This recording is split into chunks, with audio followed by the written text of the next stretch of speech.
sure hope I haven't broken anything.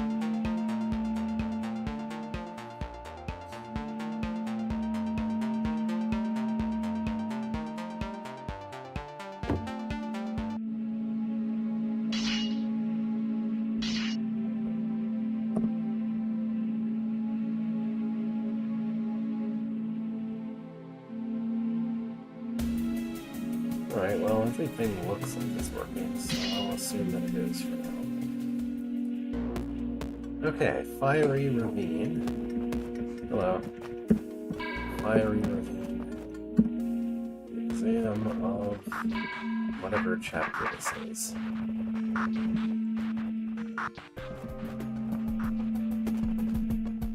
I'm just gonna start this room because I don't think I actually seriously did anything with it. So we have brains and lovers. Sure.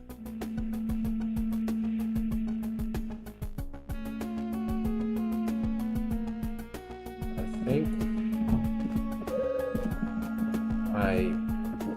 and imagine giant air quotes around the word, I just need to put the lovers onto these two spaces. These two. Although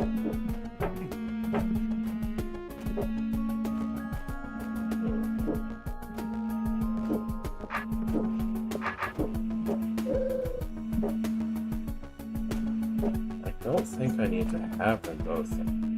I don't think I need to hold down both buttons at the same time.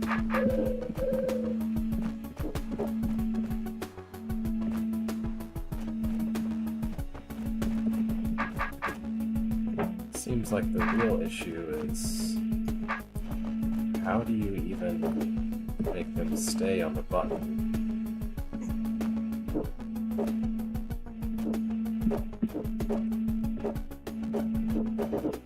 When you go to kill the brain.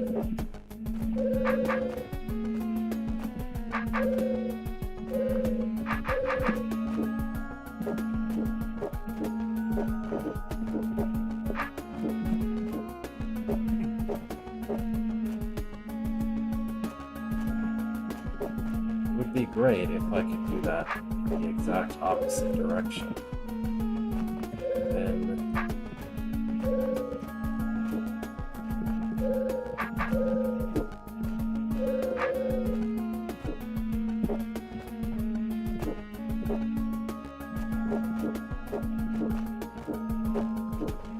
yeah, what I need is essentially for one to be here and move south into the way of the one that's there. But I don't know how that could ever be done. I have to do this entire dance twice. Because symmetry is more important than avoiding two things. I mean, I really doubt that the two sides of this room are fundamentally distinct as far as, you know, what the puzzle is for them. Like, I basically just need to achieve the exact same thing twice.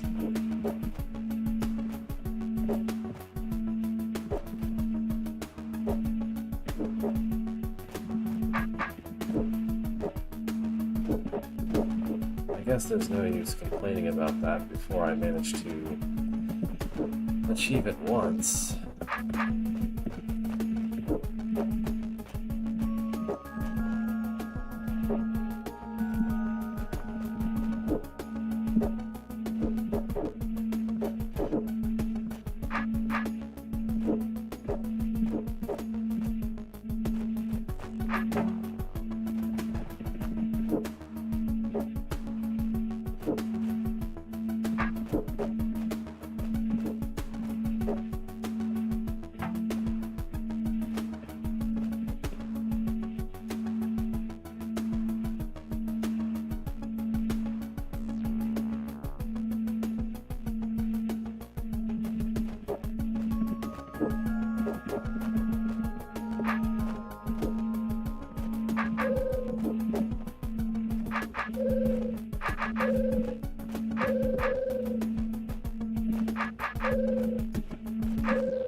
Alright, just do that exactly, but on the other side.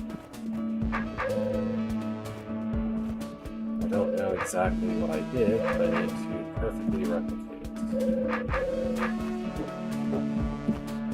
Was it this? Close enough. Oh, hello. I guess I'm doing a secret room. This is not related to the room we just did. Or is it? I mean, I saw the giant tar mother and thought not, but there's definitely something going on here. So...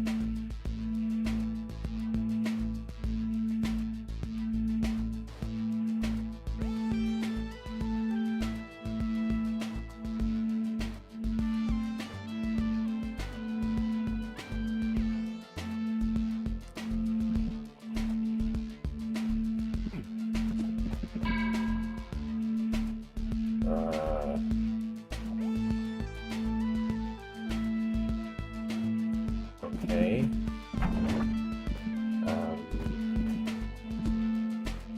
The only reason the previous room worked is because it was possible to unbrain the ones. Because if they're brained, they will always leave the box, no matter what.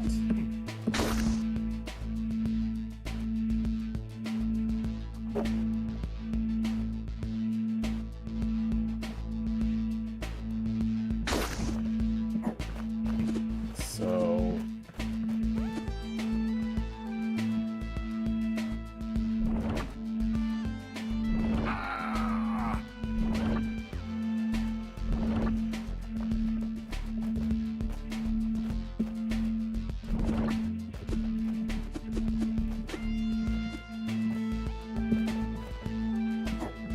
Yes, I need the tar to unbrain them for me, first of all. But I will not spawn anything in the process.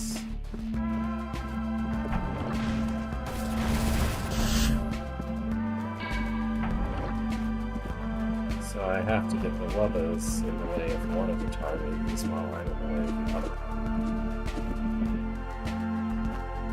That's the first step.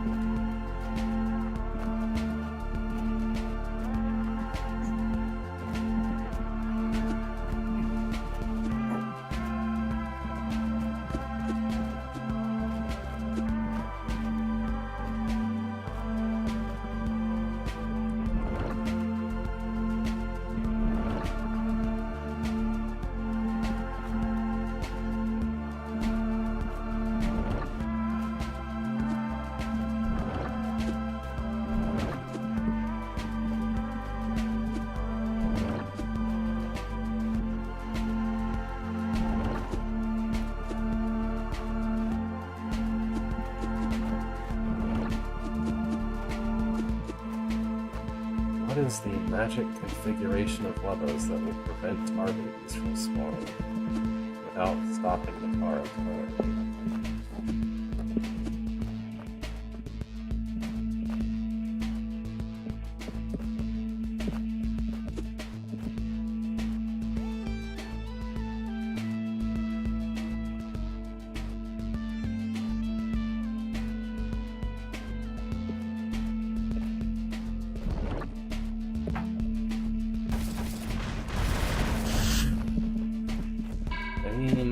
There's a tar mother in the room. There has to be a reason why it exists. And given that this is a sequel to the previous room, the thing that I need to do is unbrain the wubbas to get them to stay on the buttons.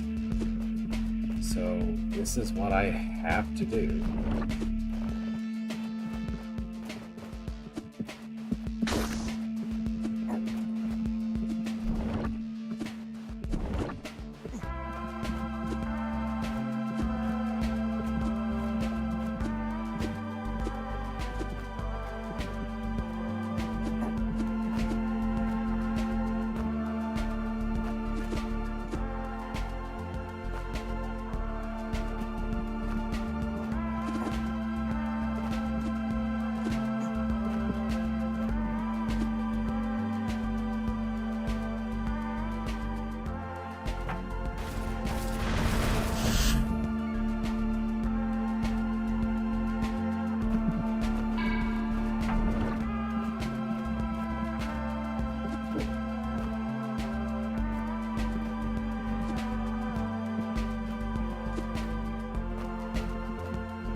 If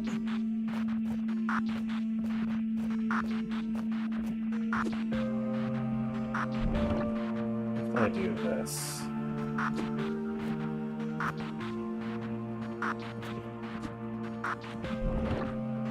that can work.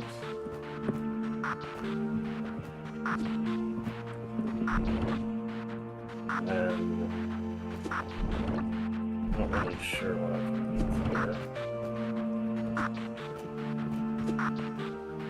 I really just don't want it to grow to the west and east at all.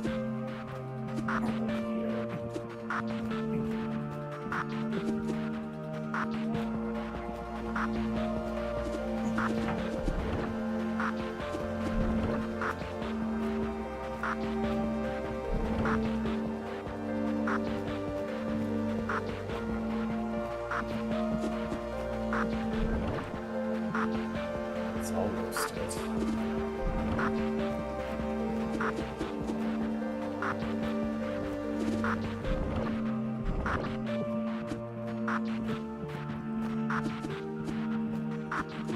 I'm just sort of assuming that the right shape of tar is going to work out. I don't really have any guarantee that it will. This is everything I need, except that it spawns a tar baby that I don't want. I'm not really sure 30 turns is enough time to get things into a better position.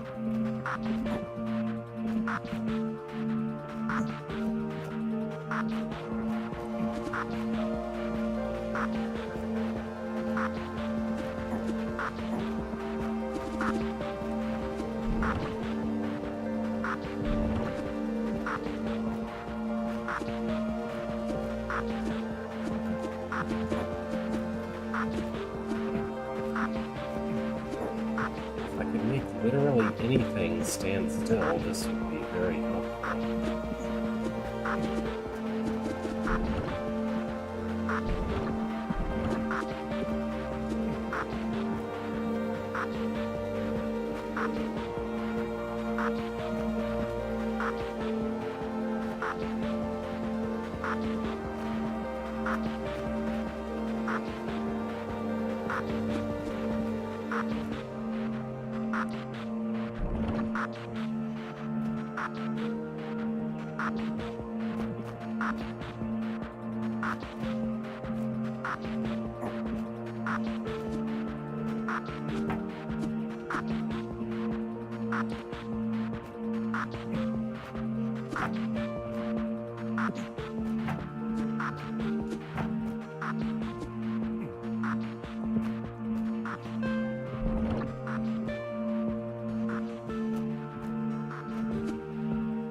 don't think this is possible. I don't think there's any way I can let it grow another step without it spawning a target. If these were not brained Wubbas, this would be very easy to achieve. But the entire point is that I need an obstacle in the way for them to not be brained so that I can actually achieve something.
Yeah, I don't know what this is asking me to do. It doesn't seem possible to do that. And I don't know of any other way to make them stay on the buttons. Let's just do something else. Here we have a Wraithwing adder traversing a very complicated looking path.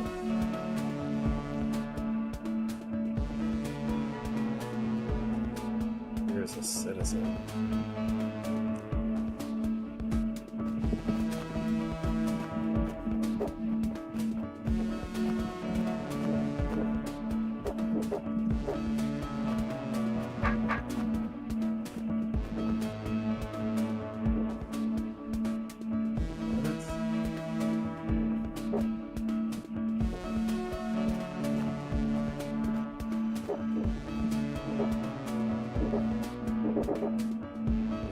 The adder just loops around that path forever.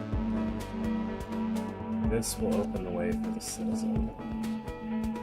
This is toggled by the citizen. This will presumably kill the adder. Sure. The presence of a Wraithwing notwithstanding, is this just time the citizens? Time we can go?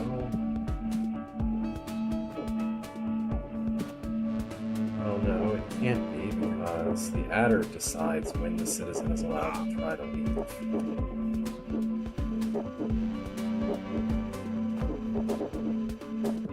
And I guess my goal must be to put the Wraithwing in the way so that the citizen won't move until I'm ready for it to move. Except that the adder is just going to eat the Wraithwing at some point.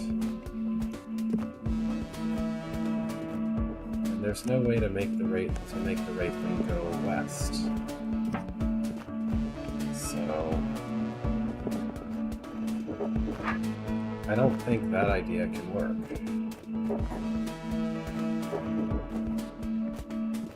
I guess that makes the Wraithwing useless. Because there's no way for it to go west here.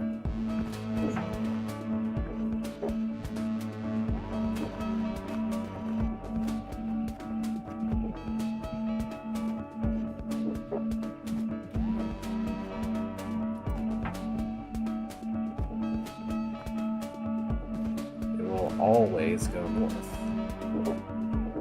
The only other thing the Wraithwing could do is make the adder longer. But if it was as simple as feeding the adder and then pushing the button, that wouldn't be a puzzle. That wouldn't be a very hard puzzle. I mean, I literally don't have control over anything else in the room. I have a Wraithwing that can't do anything, and I have a button that it doesn't matter when I press it. So what's even the point?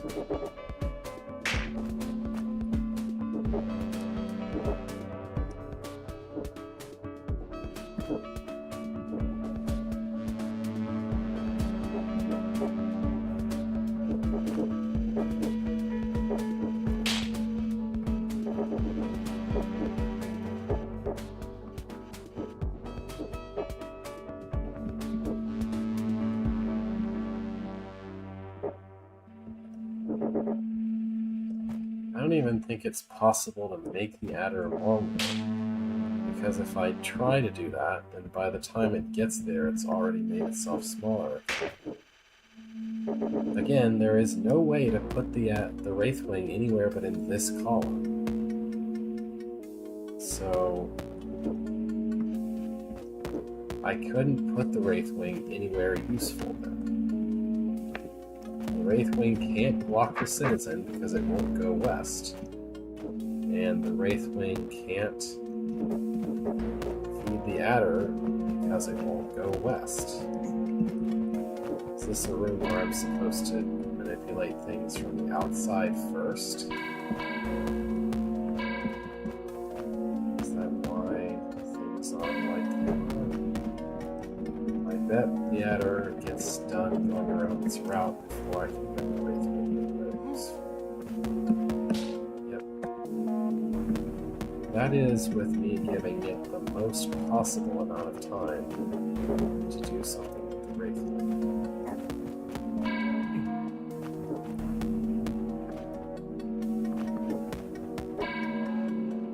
Right now it's on the Force Arrow.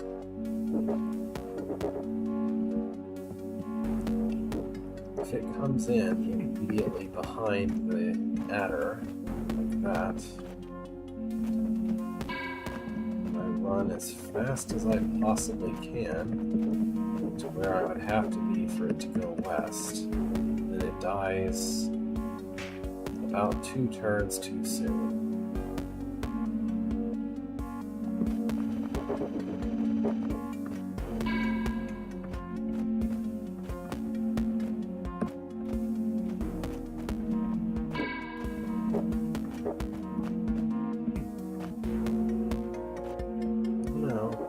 This is what I'm supposed to do. I mean, this feels like I'm breaking the room, but if it works, then it has to be the solution, since nothing else was working.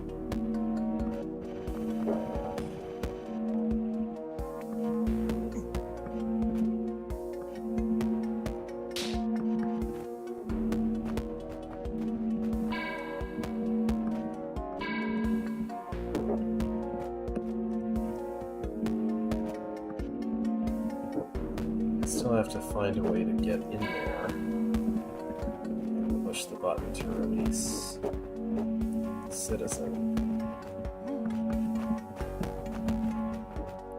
before the adder can eat the Wraithwing at the wrong place. Okay, now I'm in the right position. So this is exactly what I wanted to eat the Wraithwing. No longer the Citizen does its job. Okay. This is one of those outside-the-box rooms where you really need to actually do something that feels like breaking the room. Alright. This. Get a token to play with this Fagundo. There's some buttons around.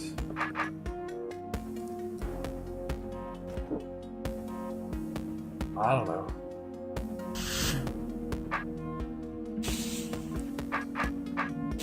Let's see, that button releases the roach.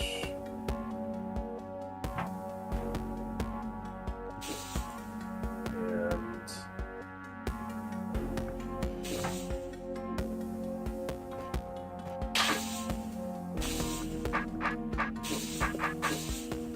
this button would be keep you in there if it's pressed.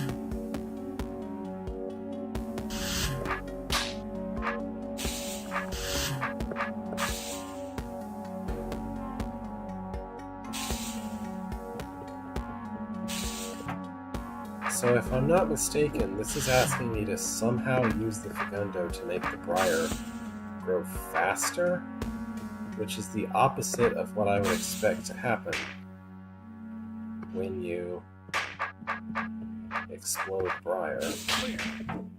I guess that's exactly it. Okay.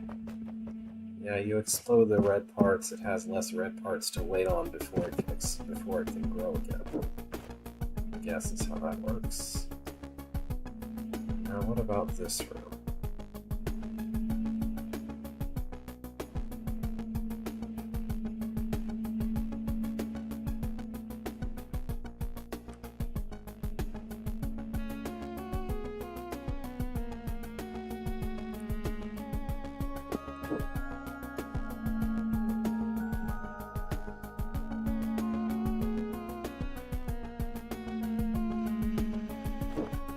I guess this is an advanced version of the last one. Once again, we kind of need the briar to grow faster.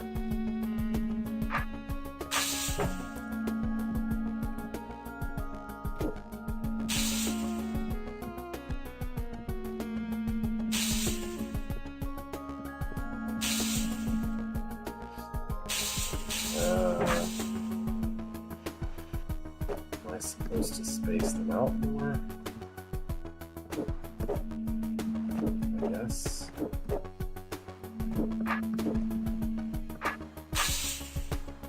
Let's try this.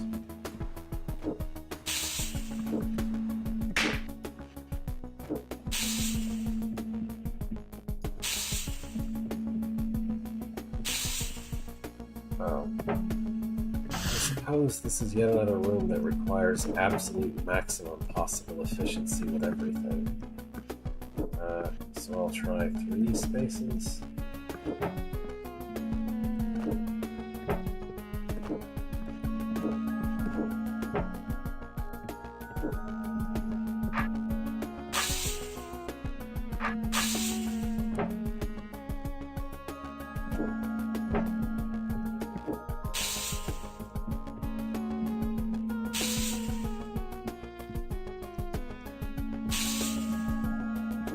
Somehow that's still not good enough. I might as well just start trying random spacings at this point. 3, 2, 3, 2.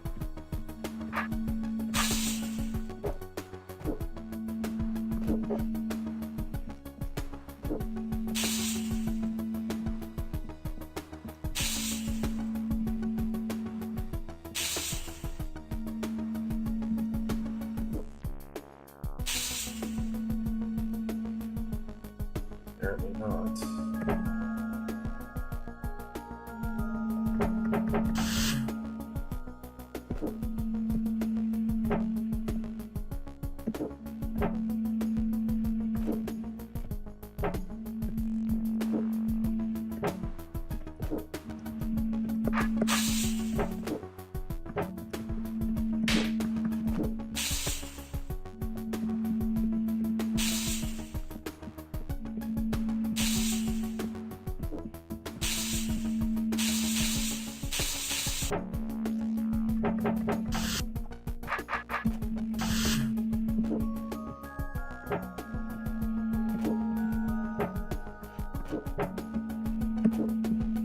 And I really don't have control over that much in this room. Spacing with Fagundos is basically the only thing I can change.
that's better, possibly? I really can't tell.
I really don't know how anyone would ever solve this room in a way that isn't just trying random configurations and numbers until one of them works. Like, I have absolutely no idea what makes one version work better or worse than another. I think I tried that space before, it didn't work.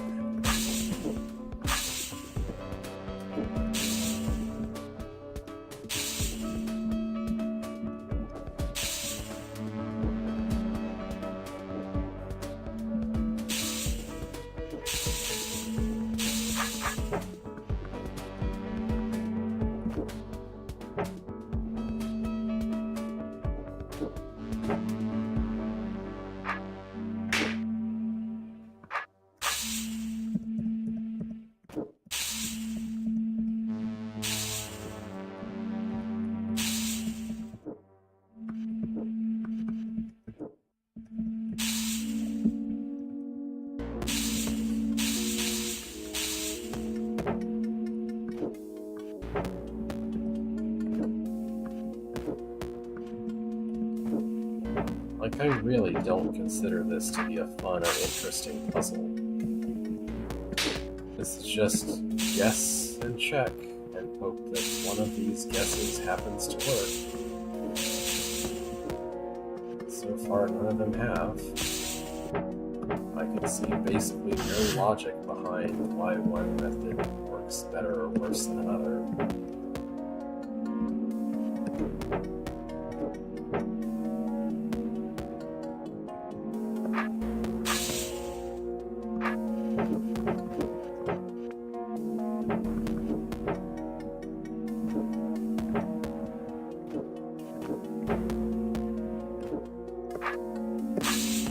I mean, I can understand why putting them less than 2 spaces apart would be a bad idea, because then you're wasting part of an explosion. If they they have overlapping explosions, but I can't see how anything else whatsoever actually affects the results.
I don't think that helps.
Basically, the only other thing I can think of to make this room work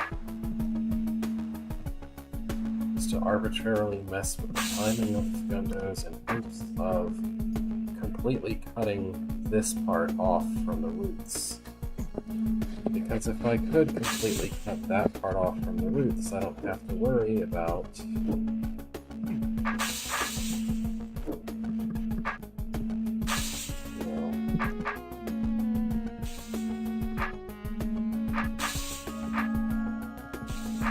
I don't have to worry about trying to figure out what timing of all the nonsense. It'll just grow fast, and that will be it.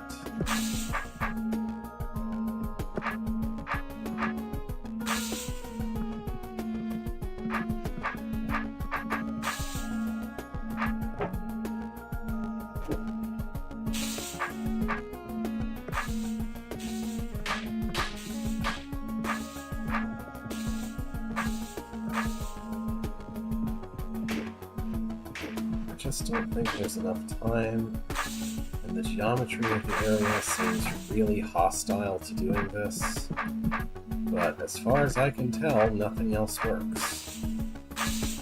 So I really don't know what to do besides trying this.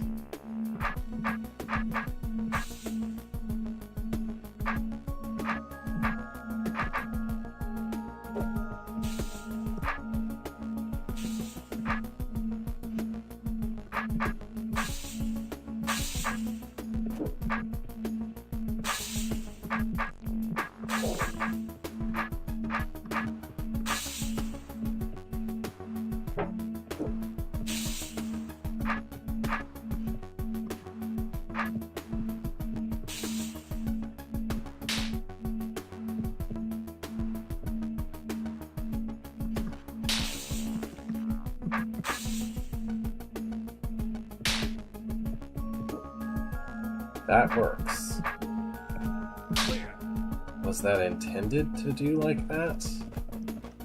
There's no way that was intended. That was not supposed to be how this room works. That was a leak. That is broken. How does this work? That shouldn't work. Oh wait, no, it's exactly the same leak I found. Never mind. Well, I'm done with that room. There's a room over here, which I have to take this tunnel to reach. Looks like I previewed it before, but probably not attempted it. Okay. And we have a brain, and a tar mother, and some bombs, and a mirror, and some adders. There's an awful lot of things in this room. This button lets the adders out and explodes the bomb to get rid of the tar mother and all of the tar that it could possibly grow, with like the exception of just right here. Then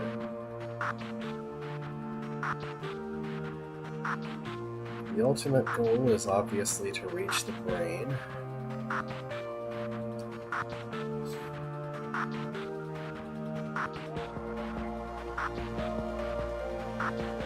I don't know.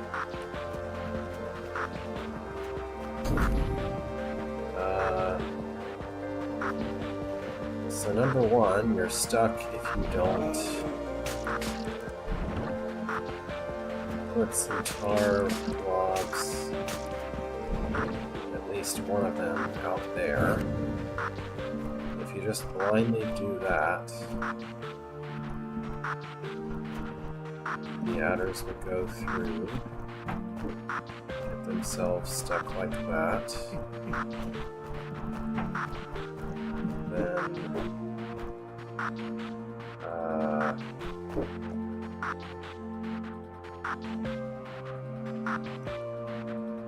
what?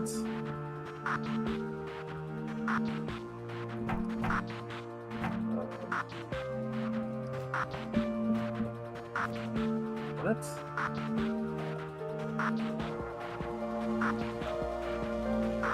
How are the adders supposed to ever not be stuck? The only thing that opens this door, which is closed by the button right before it, is that door. There's no way to reopen this door once the adders close it, and there's nowhere else the adders can go. mean, these two are designed specifically to require adders of exactly length 3. So I can't... And anyway, even when I tried, trying to give them some tarty didn't work. I don't know exactly why, but presumably the timing was just wrong.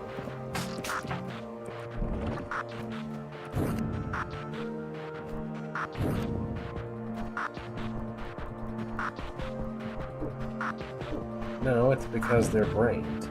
And since they're brained, they're never going to walk through the tar at all.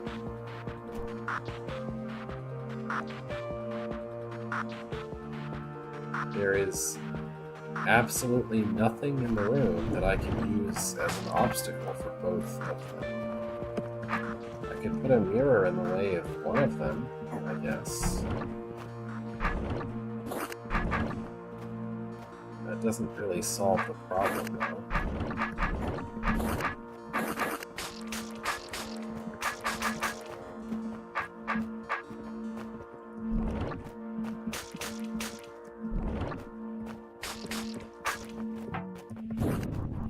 If I do that, then that one will eat some tar babies, and that one will get itself stuck.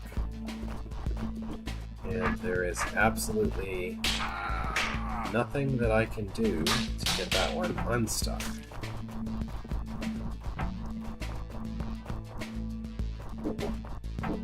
This one can open that door. I guess I can put a mirror on the other door, the other button. Theory. That still won't let me reopen this one.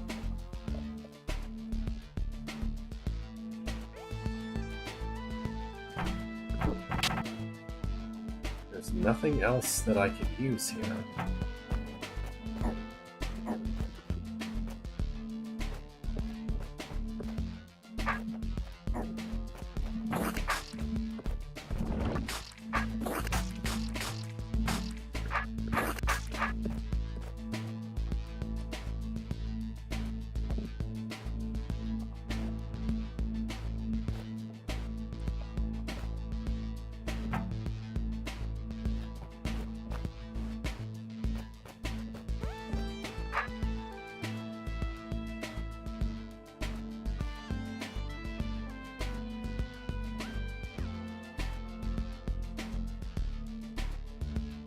There is literally nothing else in the entire room that can keep an adder from just going straight onto the trap.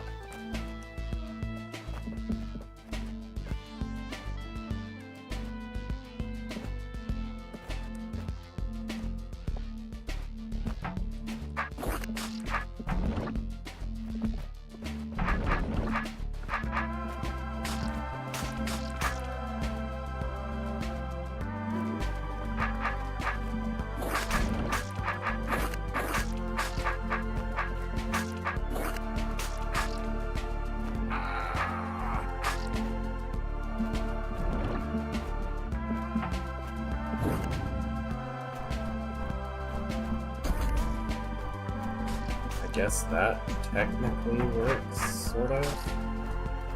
I don't have either adder stuck.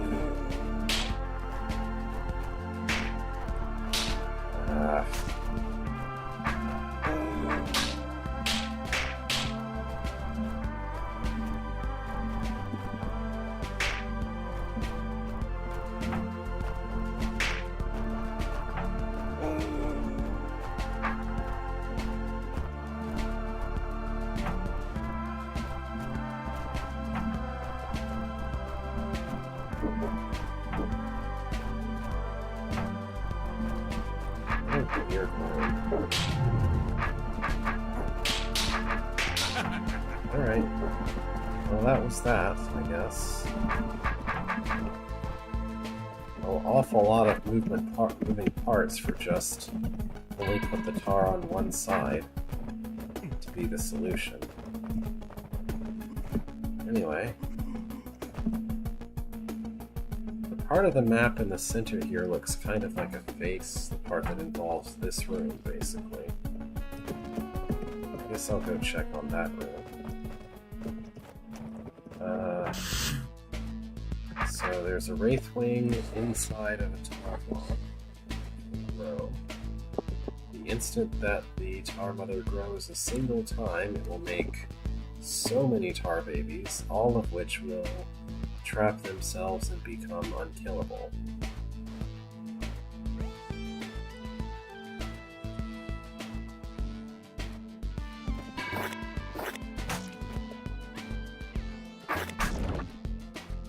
Or not?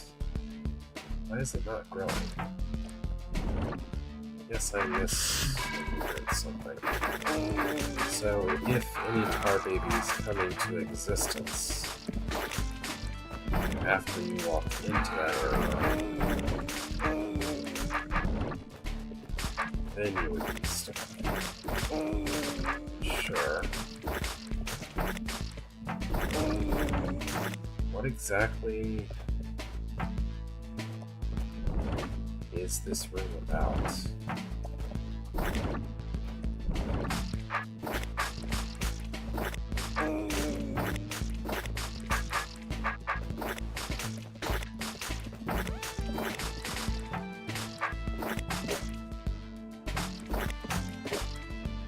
Okay. So, I'm supposed to be rid of the plus shape to be able to enter this passage. And the point isn't the tar stuff, the point is this Wraithwing. And preventing it from going into the trap.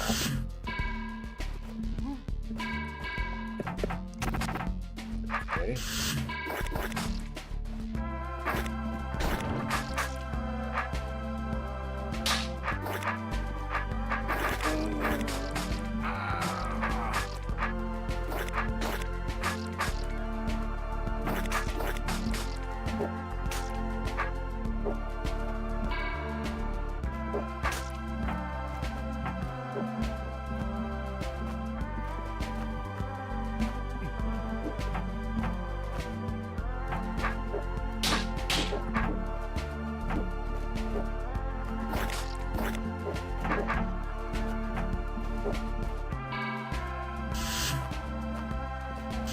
Well, I guess that's not it. Why it goes so far in that direction.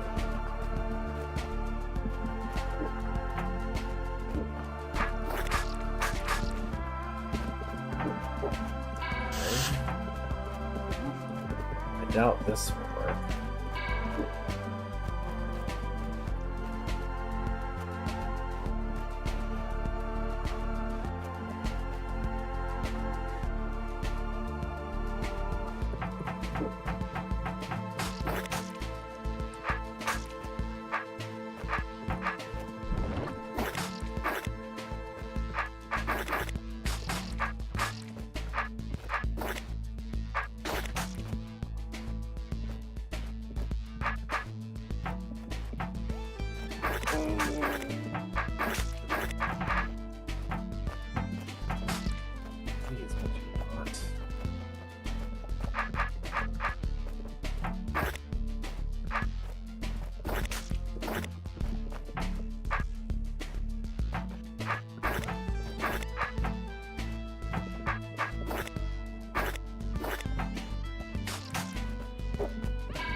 I think I could make this shape work if I could keep the Wraithwing from running out onto the ortho squares as I'm trying to leave.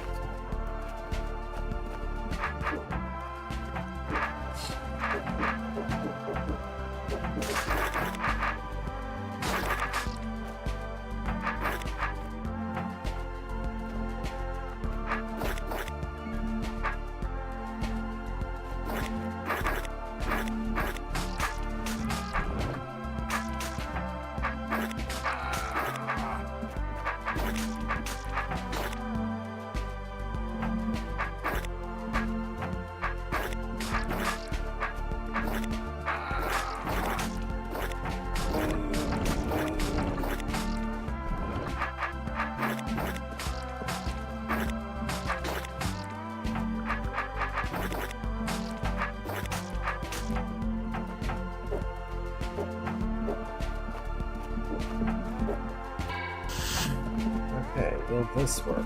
Let's find out.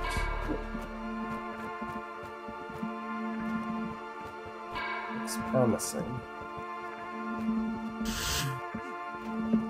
Yeah, I guess that's it. Alright. This room is not too bad once you know what it's asking for. Guess I'll check what's to the south. Here's the blue door with the 5, I guess, emblem inside.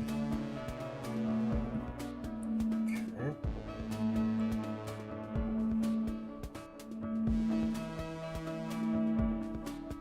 So this is just asking me to use a Wraithwing to block the limit.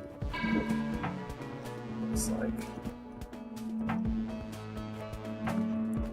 Which, you know, might be easier said than done, but it seems like it shouldn't be that hard.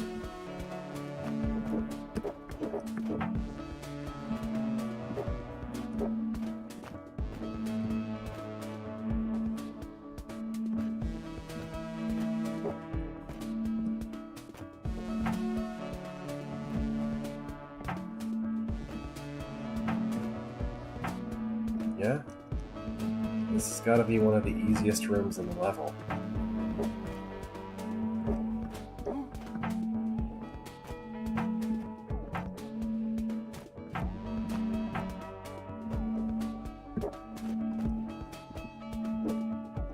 Ta-da.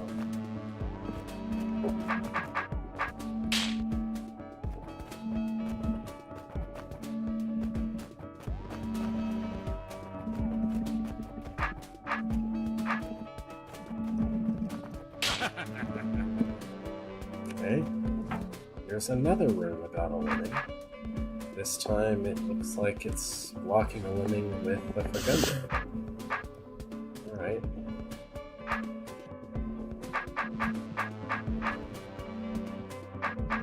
This is going to be really awkward to time.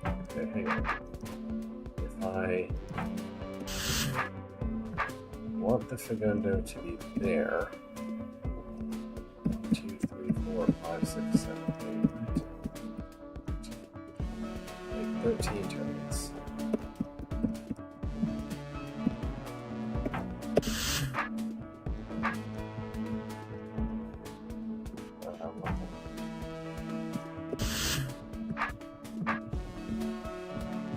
Make that 2 more.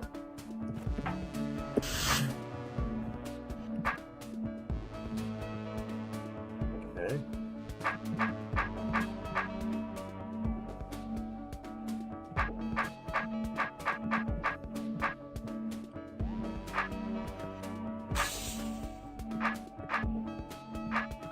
I'm not sure how to make this part work.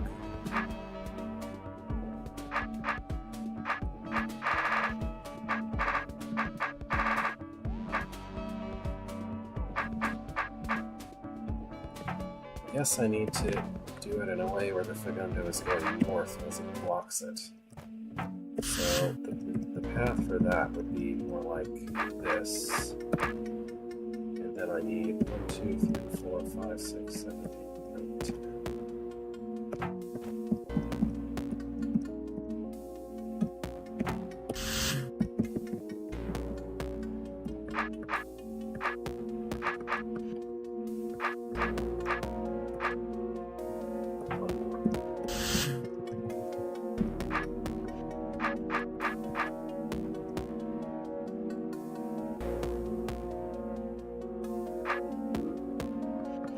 Now the Fagundo is too far ahead.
There.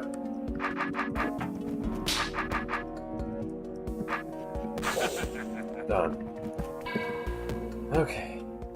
Here is the exit of the level, and I could technically leave right now, but I have 8 more rooms that I would very much like to complete, plus a secret room that I might not finish today, but I'm gonna do cleanup when I'm done with this chapter, so I'm gonna have to do it pretty soon anyway.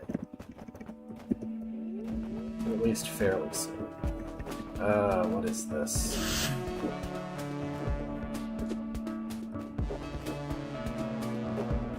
We have 2 lemmings. I need to open that door.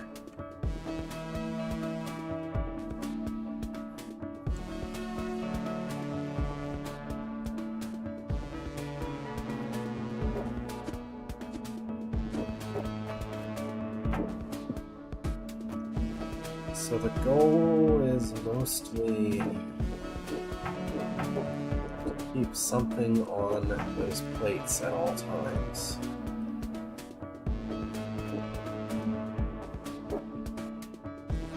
The easiest way to achieve that goal, if there weren't a constraint involving these force arrows, would be to just have the brains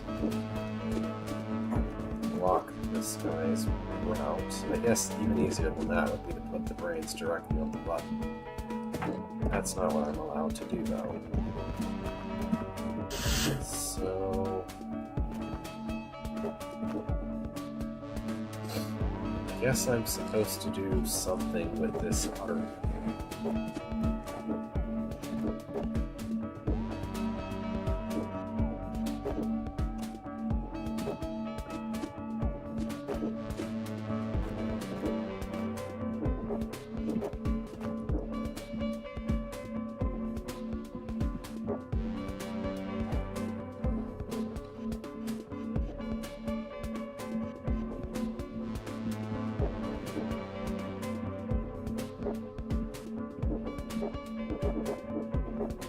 Yeah.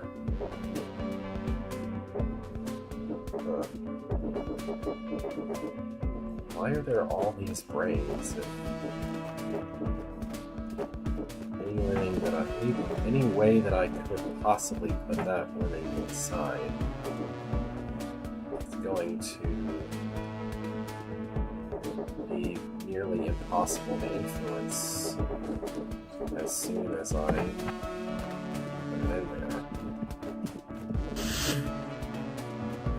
So what's even the point of all these brains existing?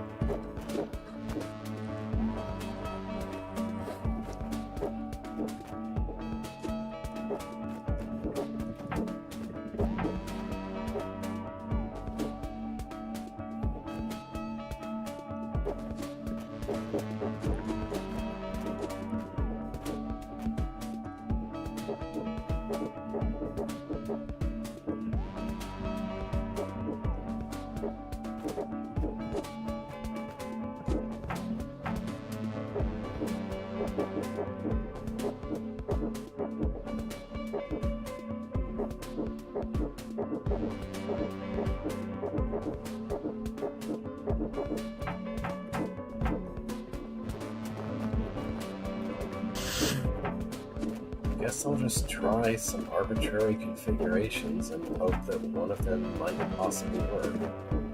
I don't know what else I can do.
have no idea how this is supposed to work. The only way that I could solve this is by trying random configurations until one of them decides to work.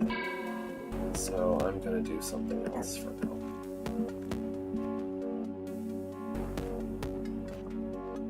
What is the goal of this room? I guess just kill the roof of the caver.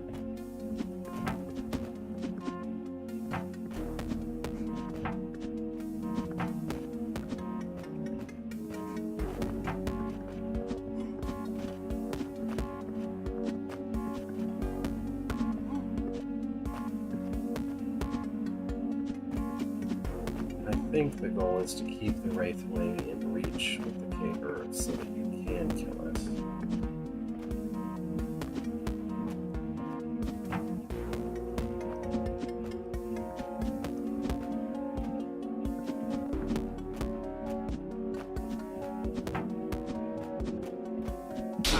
What do you know? Another easy room. Okay.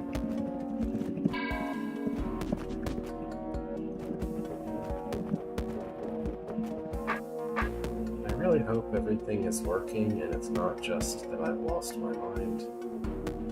Looks like everything's working. YouTube is upset about the bitrate, but it pretty much always is.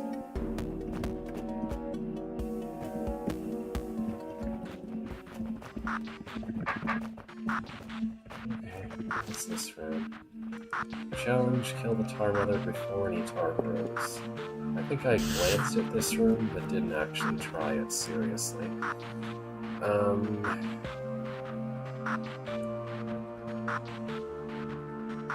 What is the deal with this?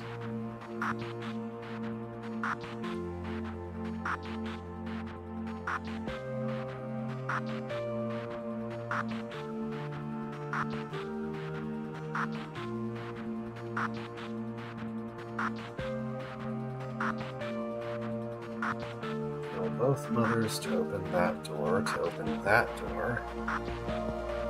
And that lets the adder out.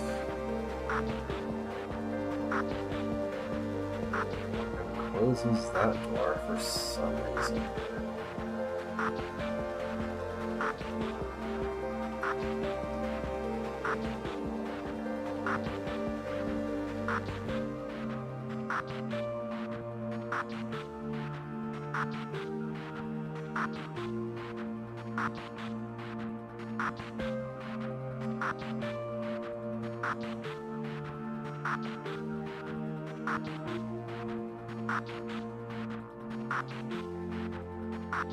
I think I don't want this door to close, so I'd want tar stuff to stay on this door always. I'd want the adder to be in a stable configuration where it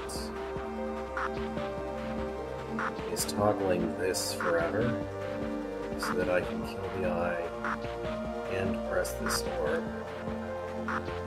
Okay.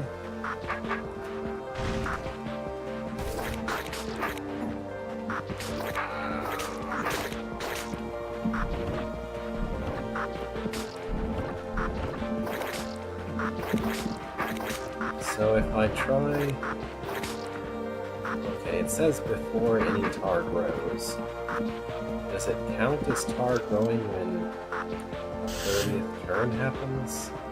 It really shouldn't, since tar doesn't actually grow unless the broken walls are broken. Yeah, that's not enough carrots to kill the Tar Mother if that was what it wanted, but I don't think it is.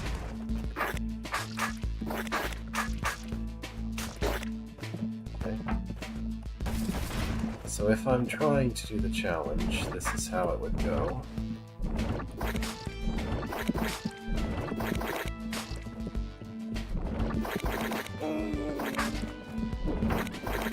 One of the things that will make this annoying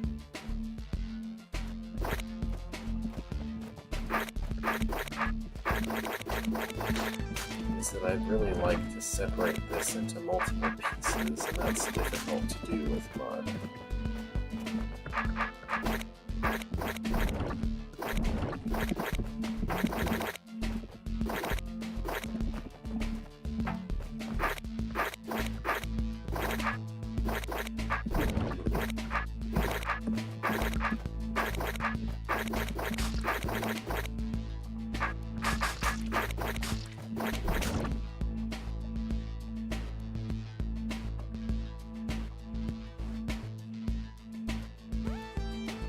Wait, how is this supposed to even work?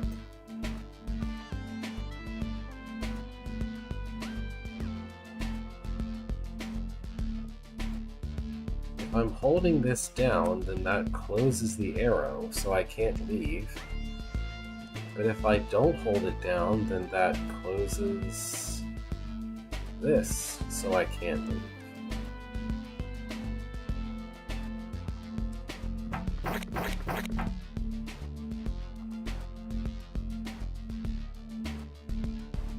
I guess I'm just not allowed to have anything ever touch that after I push the orb.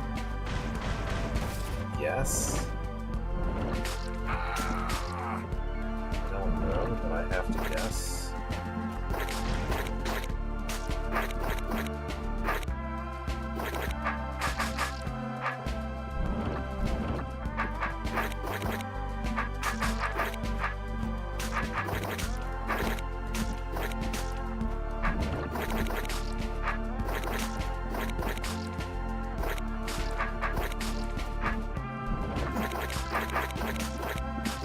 So, remembering that an adder can only eat tar stuff that I can't cut, what I'm envisioning is just a collection of 2x2 mud blobs, or something like that, so that the cuttable corners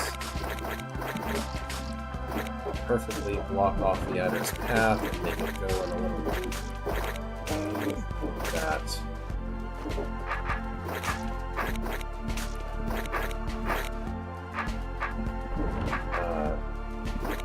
That will repeatedly toggle this plate.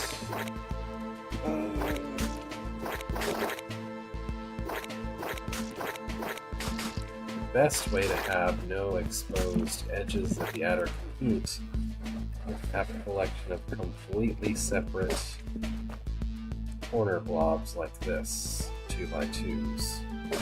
I don't know if it's actually possible to have that. Because again, mud is impossible to separate into multiple pieces. And it's not like I have a gel switch token so that I could make it just grow the part that's attached to it.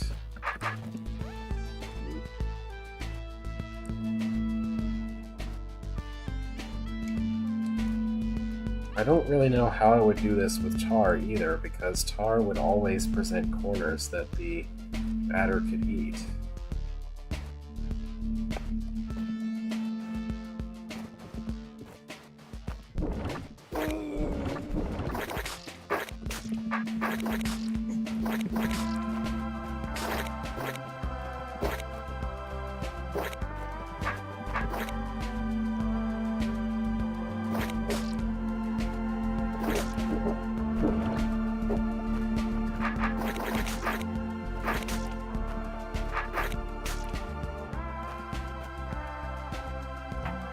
I don't know, I feel like there isn't enough control over the tar stuff to actually achieve what this room wants. Even if I use the tar, there's no way that I could control it well enough to actually produce and keep the kind of obstruction that I'm being asked for.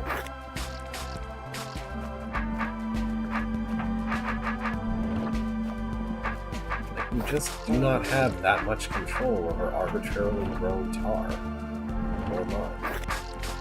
You would have that much control over gel/mud with a swap token. That's the kind of thing that this sort of puzzle needs, but this room doesn't have.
This really needs something in the room.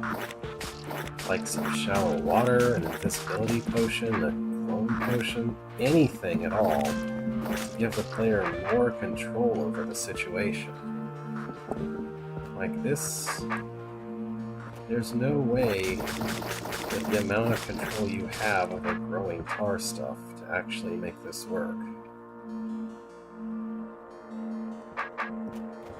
Basically just have to make something like this and then hope that it decides to work long enough, as far as I'm concerned.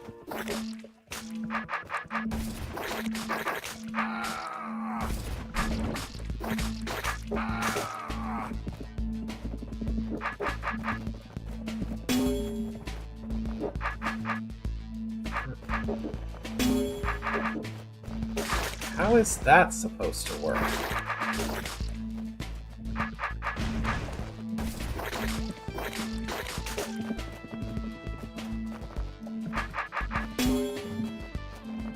I have to press that, and I have to go south. How am I magically supposed to get from here to there without pressing the button? That makes no sense.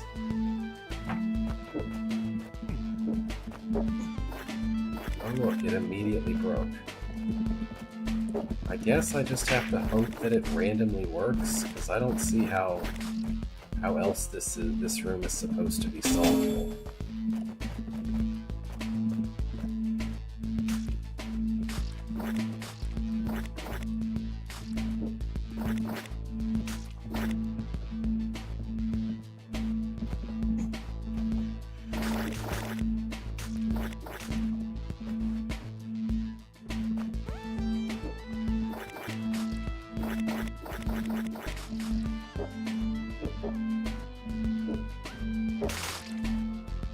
Yeah, this doesn't work. If I'm supposed to make a stable set of tar stuff that will make the adder repeatedly press the button, then this door being closed by that button makes that impossible to work.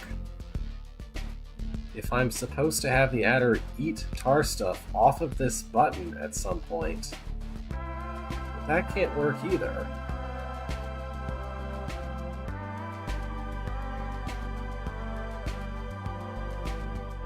Like, if this is being held down, I can't go here from the south. And if this isn't being held down, then I can't leave. There's no way to leave this passage. If I enter this with this down, then this is closed and I can't go back up. And if this rises up while I'm inside, then that closes this door and I still can't leave.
This room makes no sense.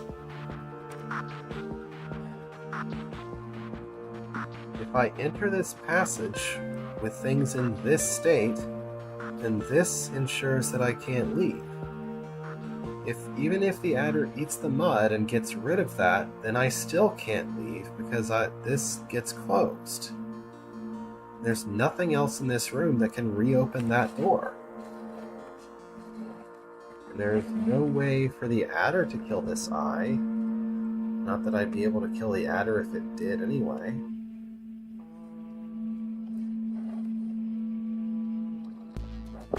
As far as I can tell, there is objectively no way for me to leave this passage once I enter it.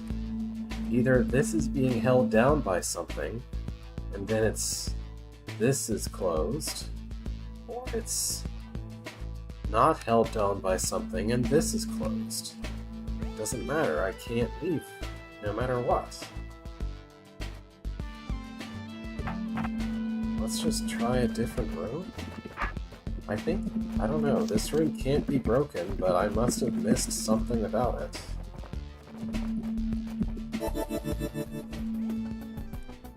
Where was the invisibility potion in the room where I'm supposed to be managing a giant mass of tar? Or mud.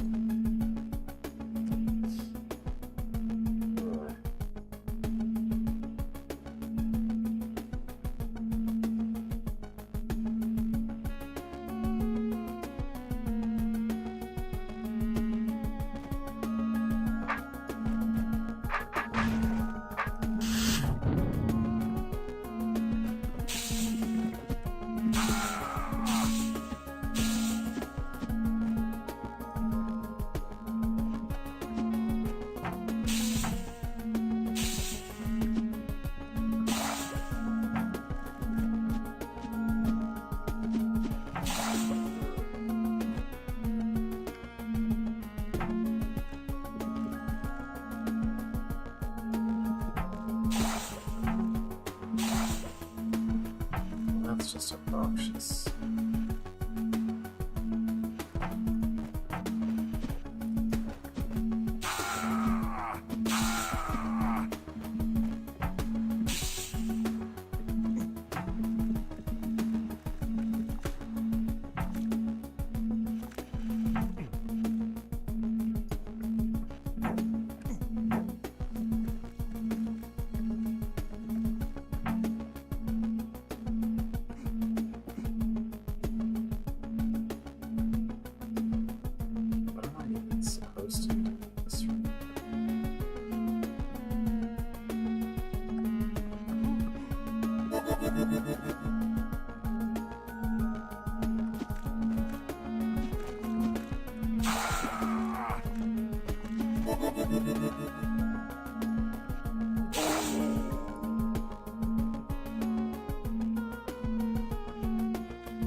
missed a few rooms and some frustration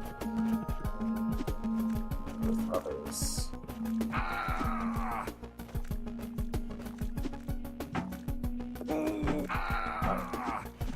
How is this even supposed to start? I have given myself the absolute maximum amount of time before those things spawn, and that's still not enough to even start the Fagundo on its path before I'm completely surrounded by them.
How is this even supposed to start?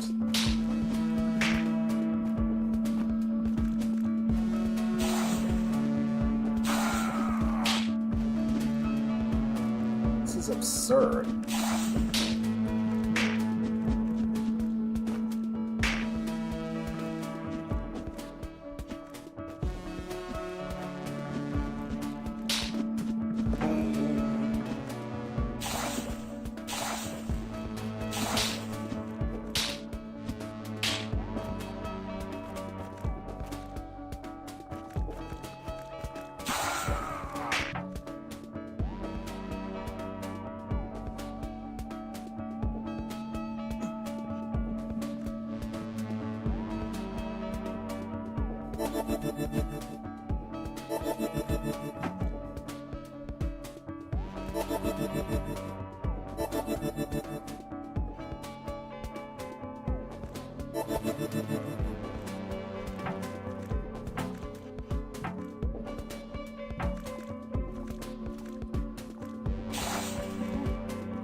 not survivable at all.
This is just designed to be utterly, excruciatingly painful, apparently. I don't see how else it could feel this bad.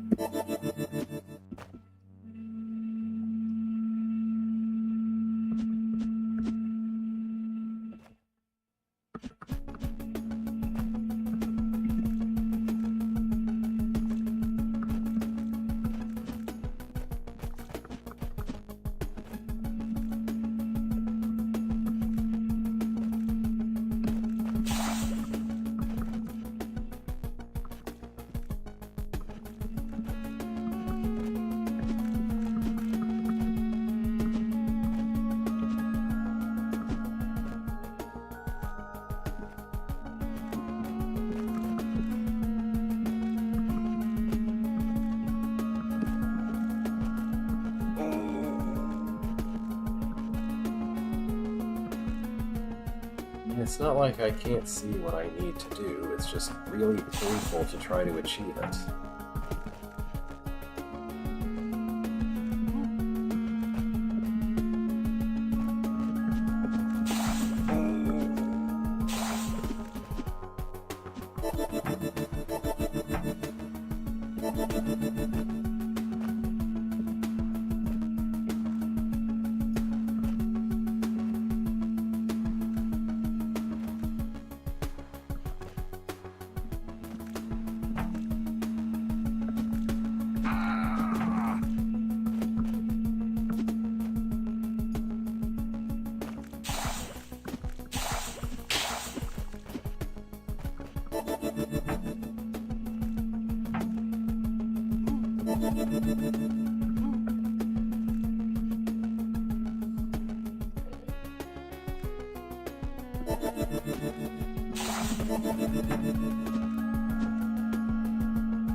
Also, looks like, despite the room looking symmetric, I'm only allowed to go north first.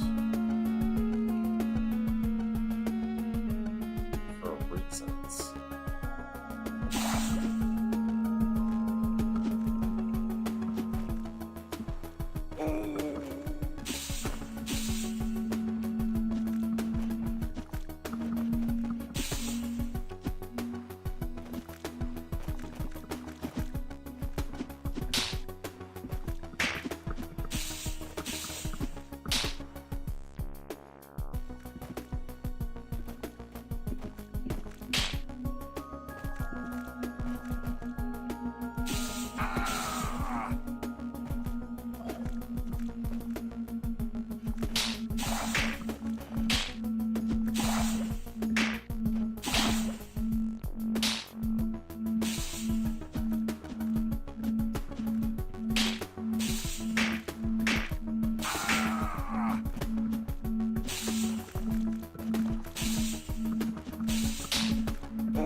Maybe that will help it out a little bit.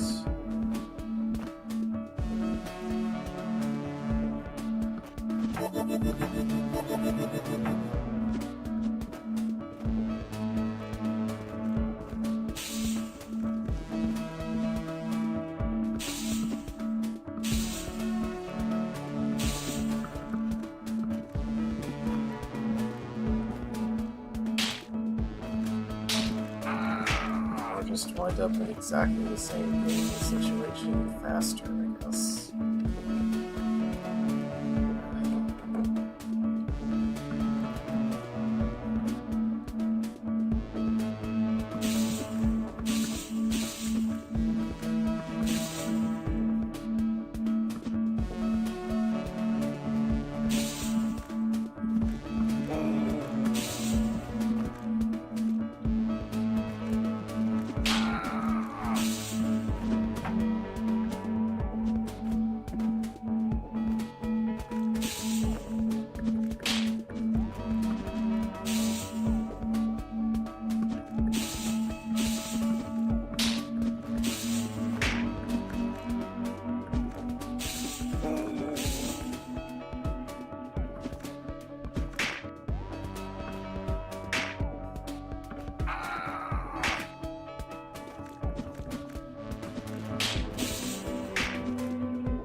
room is just actively unpleasant.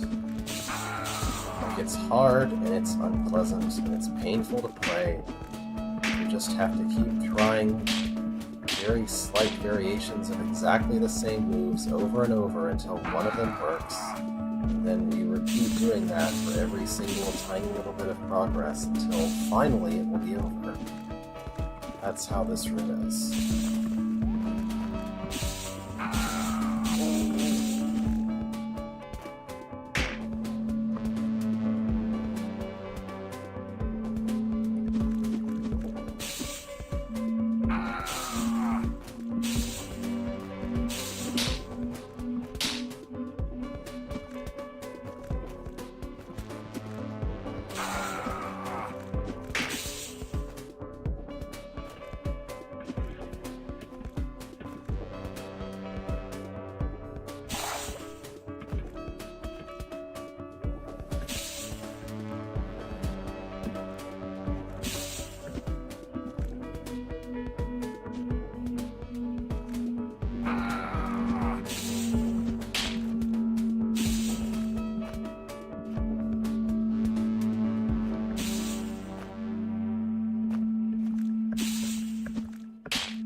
What if we made a really terrible horde room with just 2 monsters at a time, where none of the ways of normally killing large monsters at a time, a large number of monsters at a time, worked? And sometimes a Fagundo falls into the water and you just have to start over if that happens.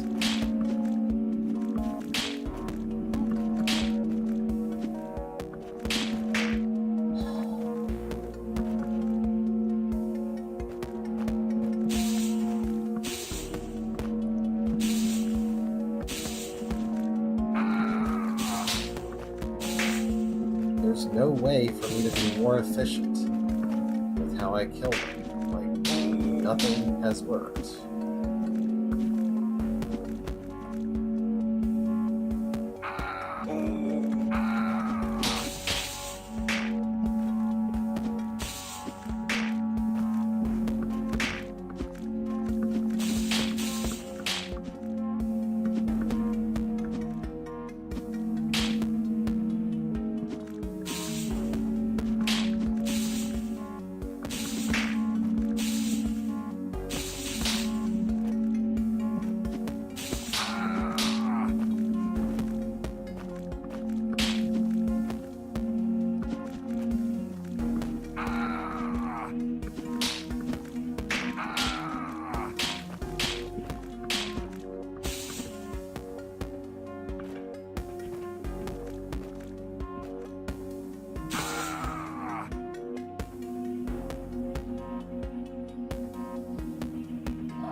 Works, maybe partially. Probably not for long.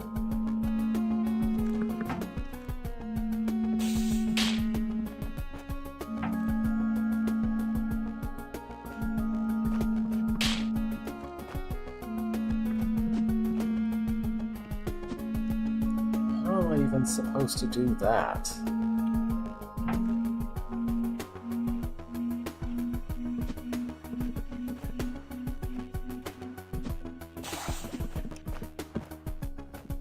Like, the impossible skipper board isn't enough to manage. I also have to do things like that, while also somehow keeping them from getting out of hand. Sure.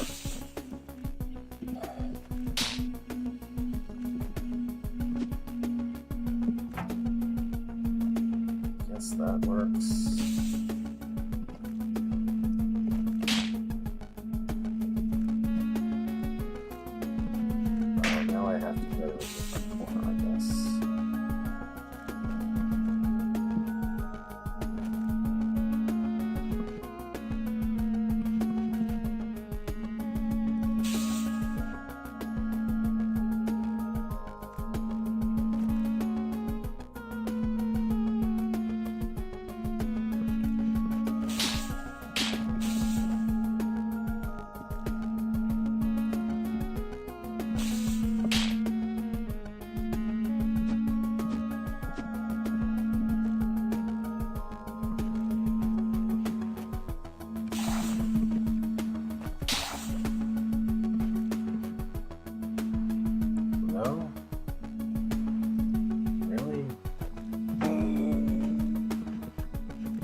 Great. So for this corner, my choices are the Fagundo dies or I die, apparently.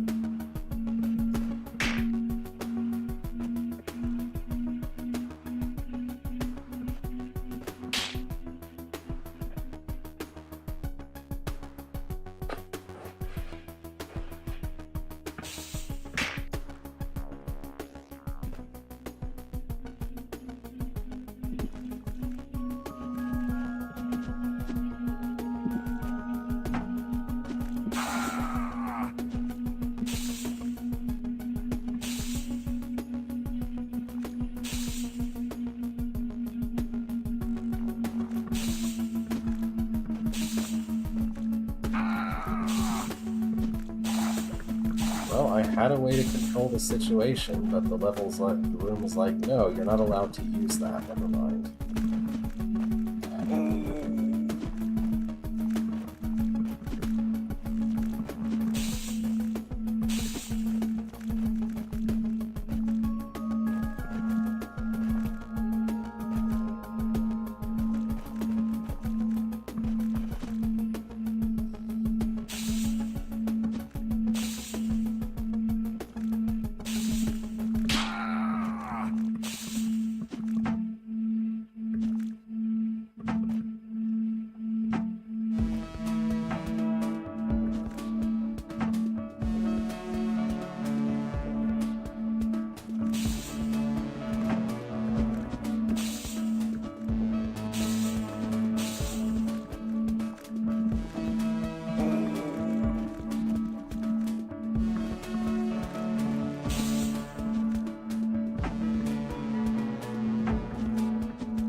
think I might actually just hate this room. I think this is a bad room. It is not fun to play. I mean, I can acknowledge that there's some cleverness in how it sets up its constraints, but the actual constraints make it really unpleasant, like actively unfun, to try to figure out what I'm supposed to do for the next step.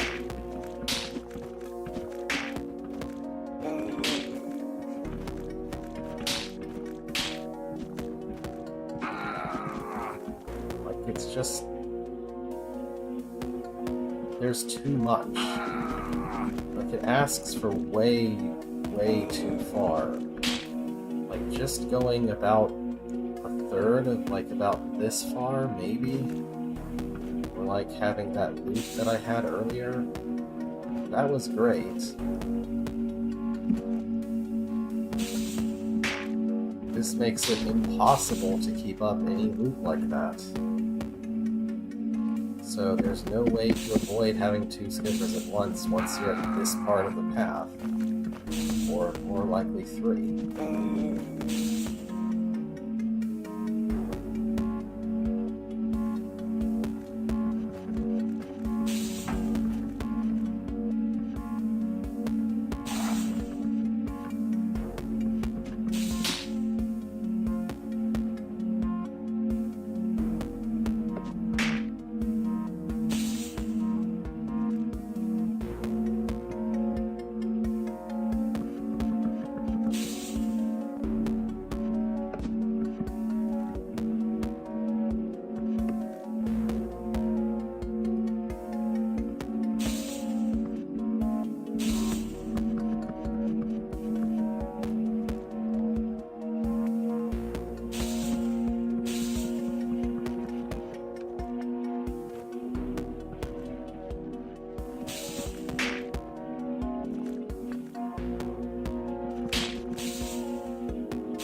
If there's some magical maneuver that will let me get past this part without being instantly surrounded, I'd like to know what it is. Because I've tried literally everything, and it always winds up like this.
What? Is there an even harder variant of this past this secret wall?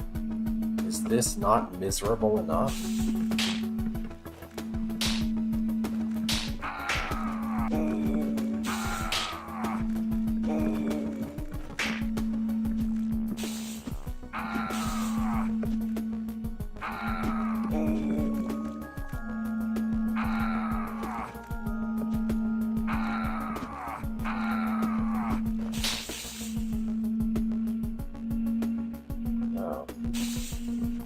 Yeah, I have a perfect loop that can get me to this point, and at this point, I've tried everything that there is, and I have to do exactly this with exactly this timing, which means that I wind up with 2 skippers.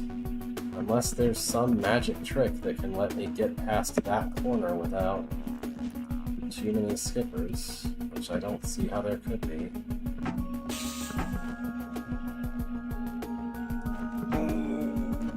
If I get killed, I can have just one of them. Like before that, there's a perfect loop that always works, but after that, there's nothing.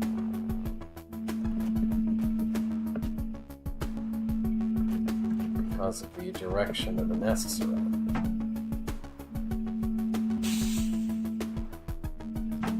One of them would have to be to the east instead of the north and south for that to work. The same way to loop today.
That doesn't help.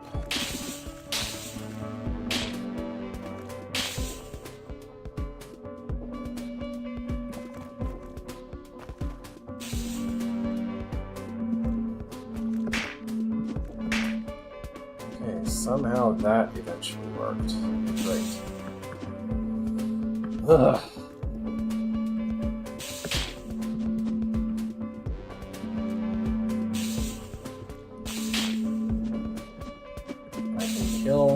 one stupid nest. Then I just have to go to the other one.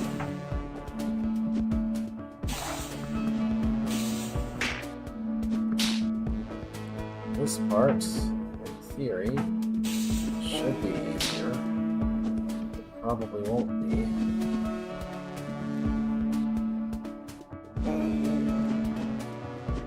For some stupid reason like that. No, I'm probably just supposed to go just prevent any of them from spawning or something.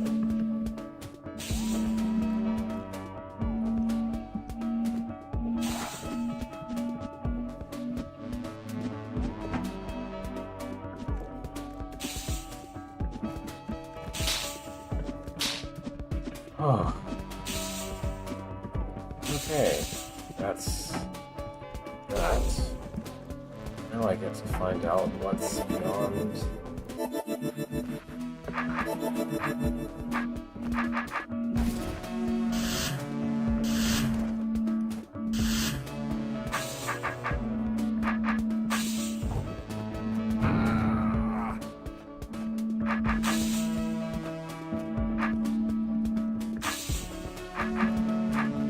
Broken wall.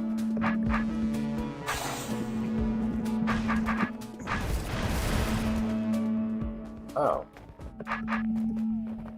Well, that's not what I expected. Isn't that the same number as the token in this level? I guess cleanup is going to be pretty long. Where is it? It's not this room. Yeah, that's the same exact numeral. I guess as soon as I finish this level, I'm coming back. Okay, well, not a secret horrible variant of this room at least. So I established a logical contradiction in this room. I'm gonna have to ask about it later, but right now I just don't want to look at it anymore. Let's see what's... Oh, this room. Yeah, I still don't know what to do with this room. Or this one. I tried both of those before. I don't think I've tried this one. Challenge, kill 2 Wraithlings with the Caver. Okay.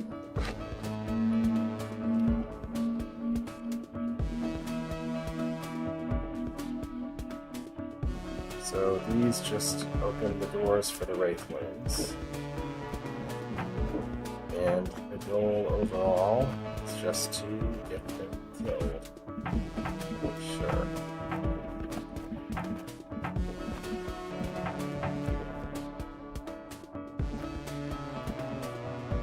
Seems like it shouldn't be that hard, but you never know.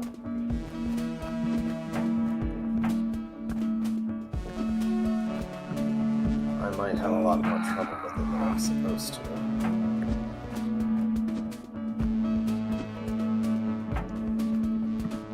I mean, we are dealing with the arcane sorcery of multiple Wraithlings in a small area, for one thing. That's always going to lead to trouble.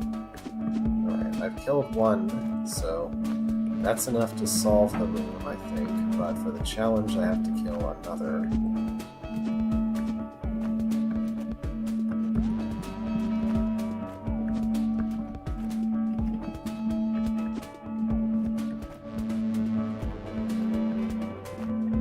I need you guys to come back to the island, please.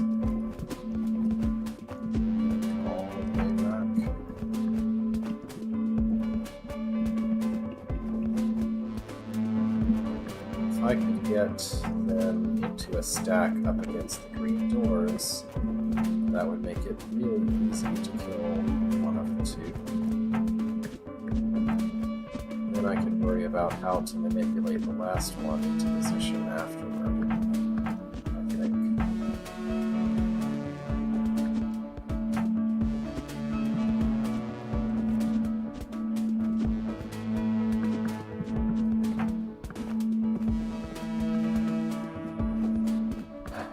One turn, they were lined up.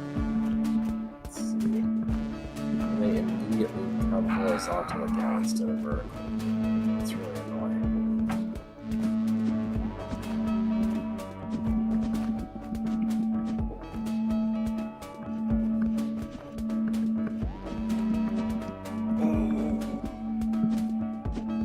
Oh, there we go. There. 2 down. Now I just need to presumably go around this one and put it in the way of the explosion. Somehow. There we go.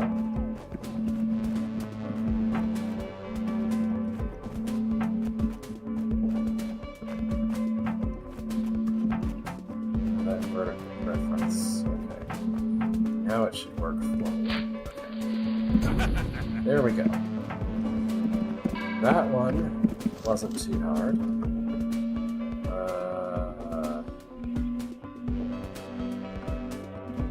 Looks like it's all rooms I don't know what to do about now. So I touched on earlier the secret room over here. Oh wait, I haven't done this one. Never mind, I should try this one. I was thinking of that secret room, which is a secret variant of this room. But let's try this one first. Looks like this is 100% moving the adder in a way that makes it kill the spiders for me. Which, good luck with that.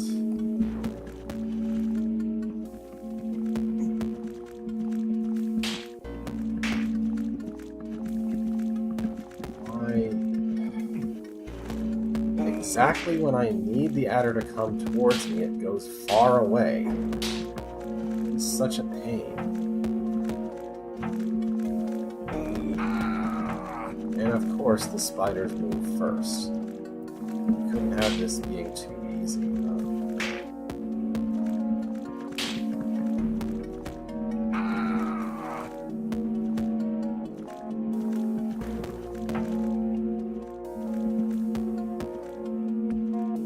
Is really not a very good weapon to use against other monsters. Not when it's your only weapon.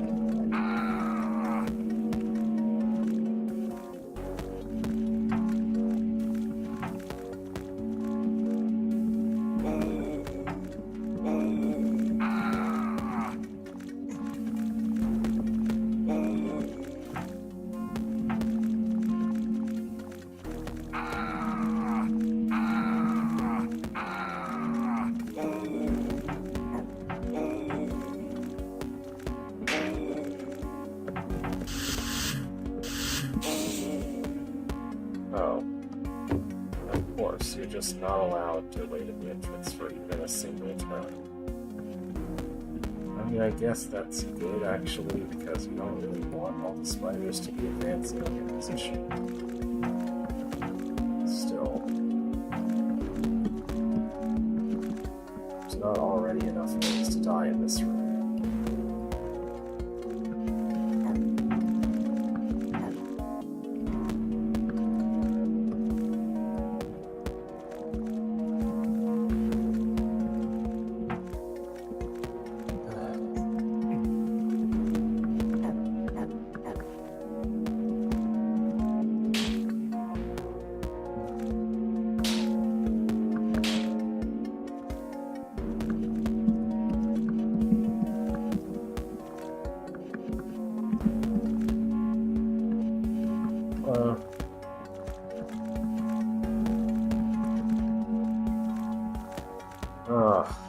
I don't like snake manipulating. It never works.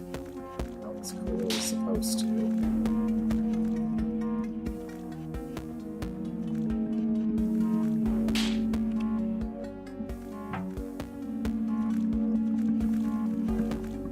Please come back to the west.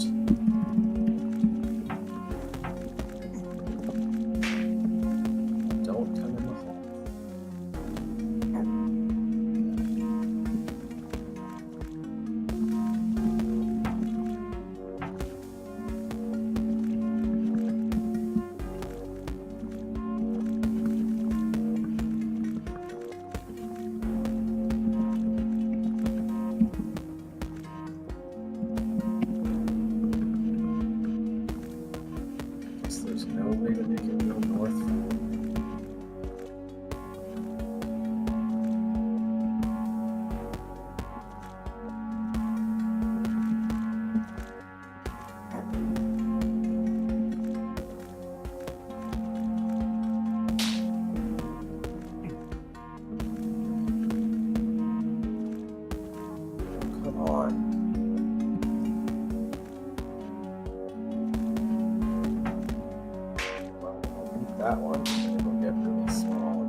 north is cleared out.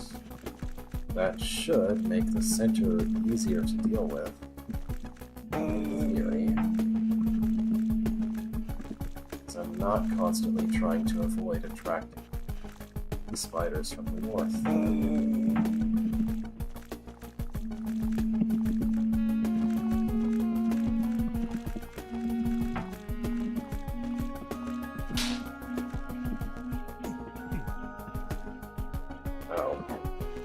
That doesn't work. I guess it's kind of too long.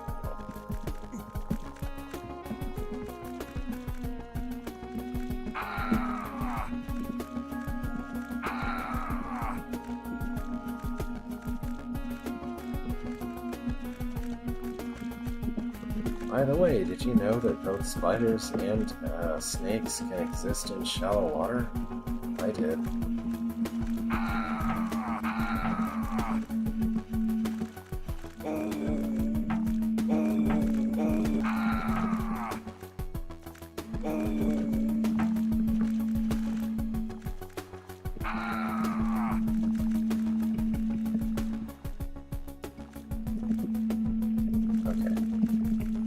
There.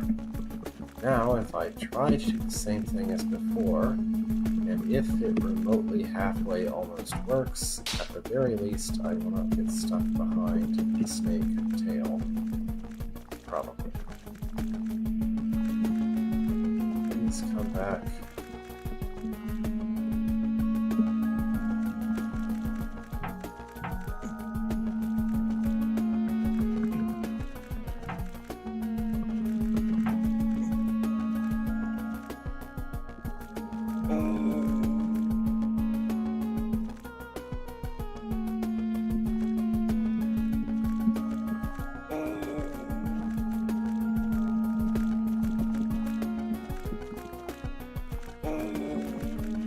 That's not good. That would be okay if the adder would wander away from them during that.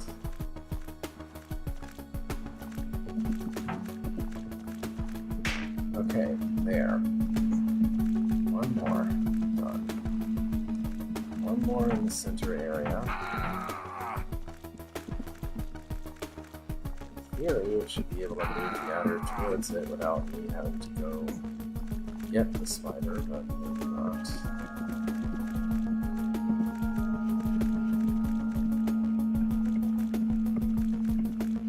Thank you. Okay, just the south side now. Just the south side, and I'll be free of this room. Oh, come on. Of course, because snakes hate going south, this is going to be very annoying to make it even start going there.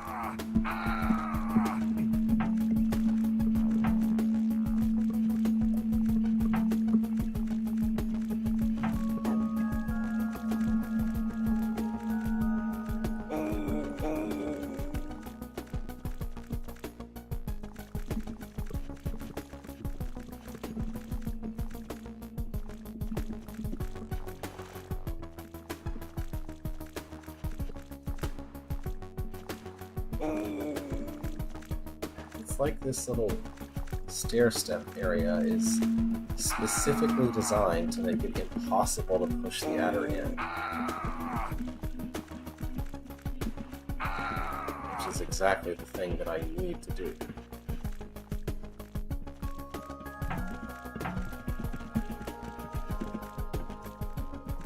Yeah, sure, wander all the way over there. That's really helpful.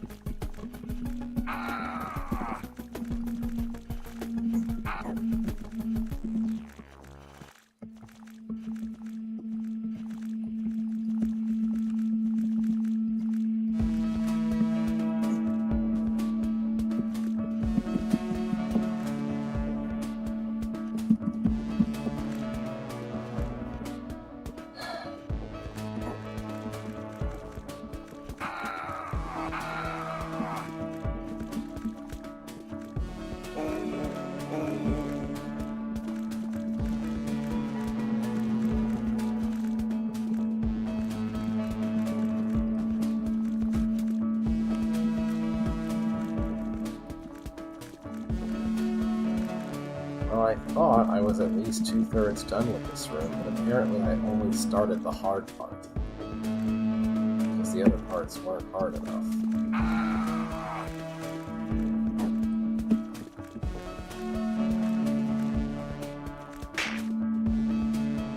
Yeah, that's great, except I'll die.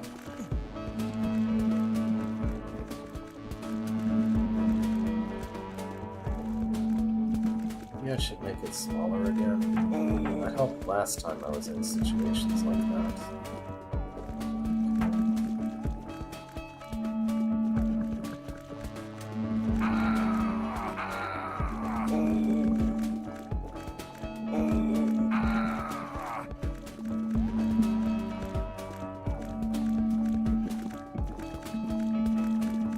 Great, just wander way over there while I'm trying to use right here. Really helpful.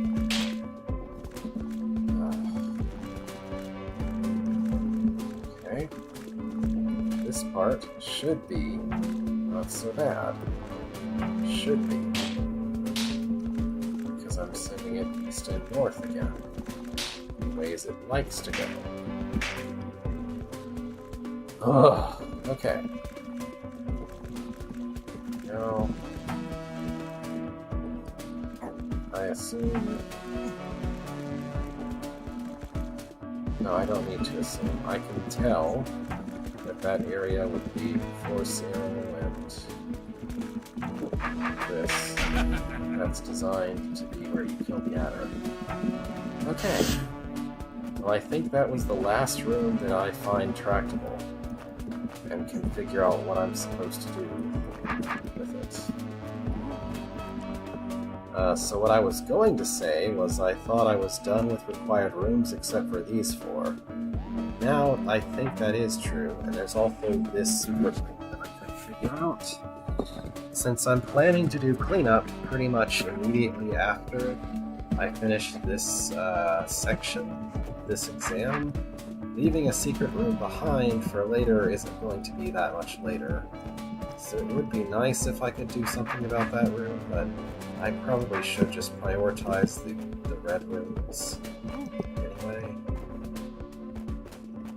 By the way, maybe you'll know, Nuntar, but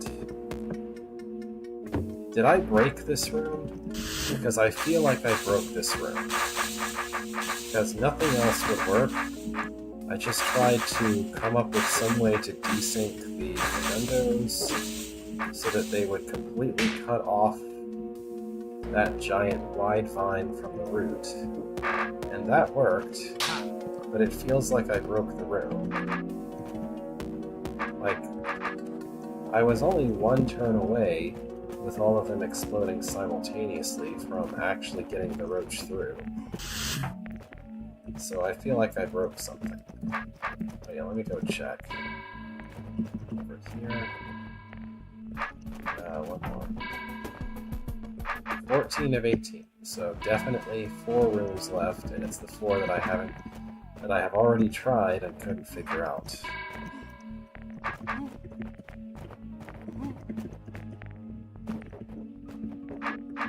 This is probably the most tame of the 4. Although the problem is that I don't see any way to actually think out a solution. Basically, like, the way this is built, I don't understand why there are so many brains.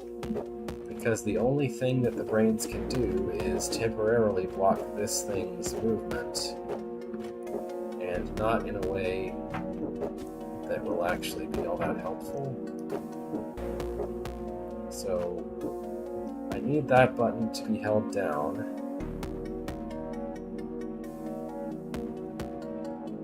Yeah, I didn't find any easier solution.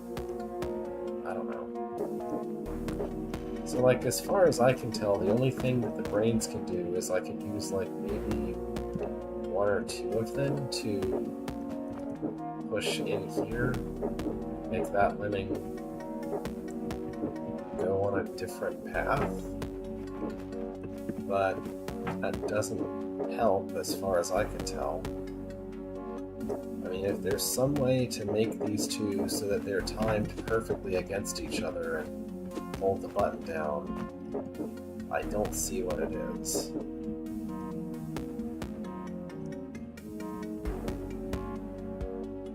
Is this it? No. Sure looks close, though.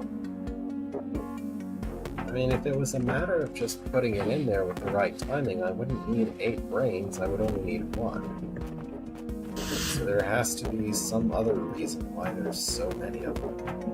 But I can't envision at all what it's supposed to be. I guess I can desync that one slightly this way. It doesn't really help anything, but I can. Now they're both going on the wide path instead of the tall path. I don't think that's necessarily helpful.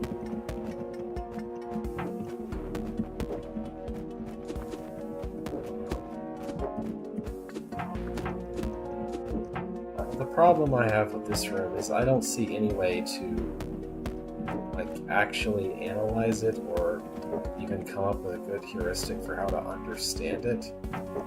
It just seems kind of arbitrary whether or not I can get it to work.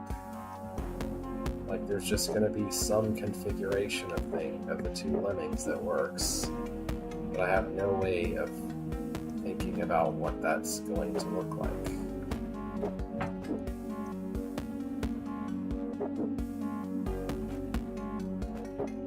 Once we're in this situation, then it's just stuck like that forever. Why are there 8 brains?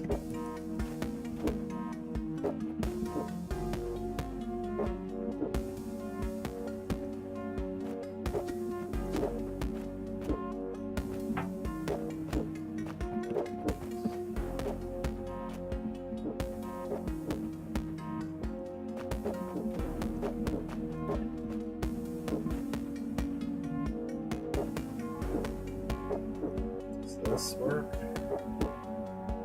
No.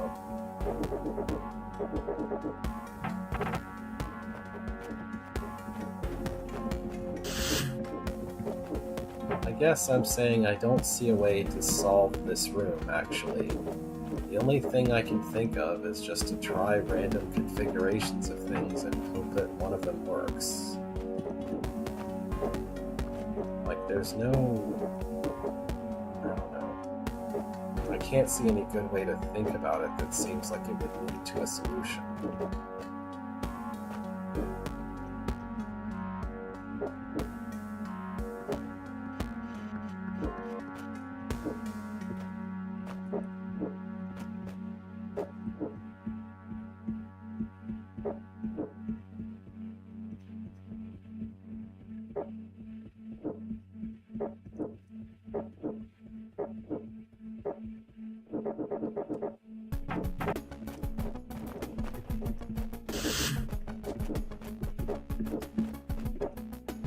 I mean, if I had some way to put the brains deeper in, then I could very easily solve this. Or, if any of them was a mirror, since lemmings can push mirrors, then I could easily solve this.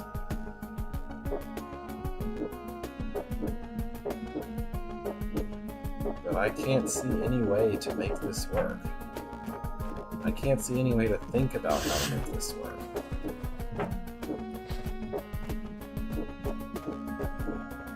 Like, I guess I'll just put that one in at a random time and place a brain to block it at a random location and see if one of them happens to work.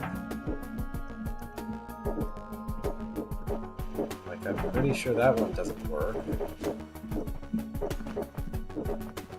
So I guess I'll try something else.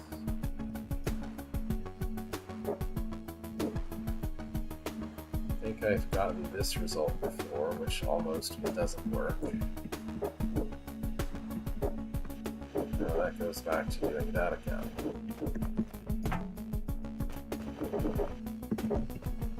So move the brain another tile north.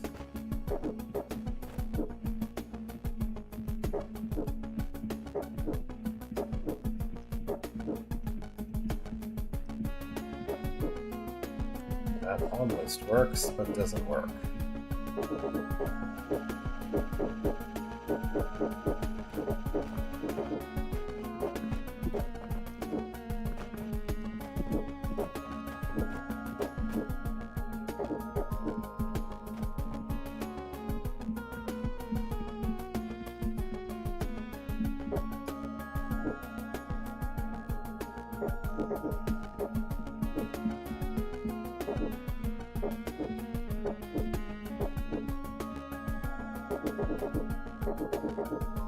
Nope.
Are the 8 brains of this room just a forecast of how difficult it is?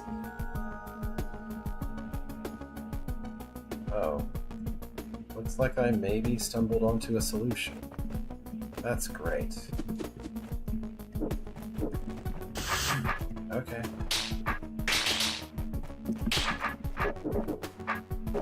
I don't really... Like, the best I can do to explain what I did differently is that I kept fiddling with their relative timing until somehow it worked. So that's that room, I guess. I've encountered what looks like a logical impossibility in this room, so I'd really appreciate an explanation of how it's not one. So this room requires that Bithro goes in here to kill this eye. You have to enter this passage no matter what. Well, the entrance to this passage is blocked by these 2 things. There's a force arrow and there's a door. You can press this to open the door. Great. But then if you walk south, then you have to press this and that closes the door. Okay. So you have to have something holding this down. So suppose I have some tar stuff holding this down as I walk south, then that means that this is closed. If this is closed, then I can't leave this area. The only way to reopen this would be for the tar stuff to be taken off of this tile. But if that happens, that closes this door.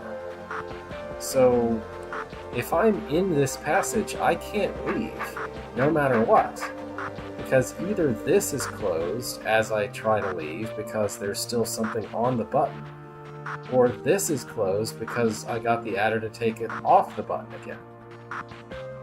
What am I missing where that appears to be impossible? Because nothing else makes this open or makes this open. Either this is closed or this is closed, and I have to have both of them simultaneously open to leave.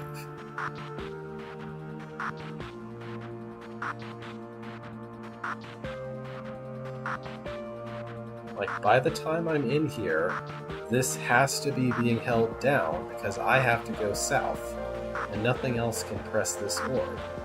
So once this is being held down, that's closed, and the only way to open this is for the adder to eat something, which then opens this, but also instantly closes that at the same time.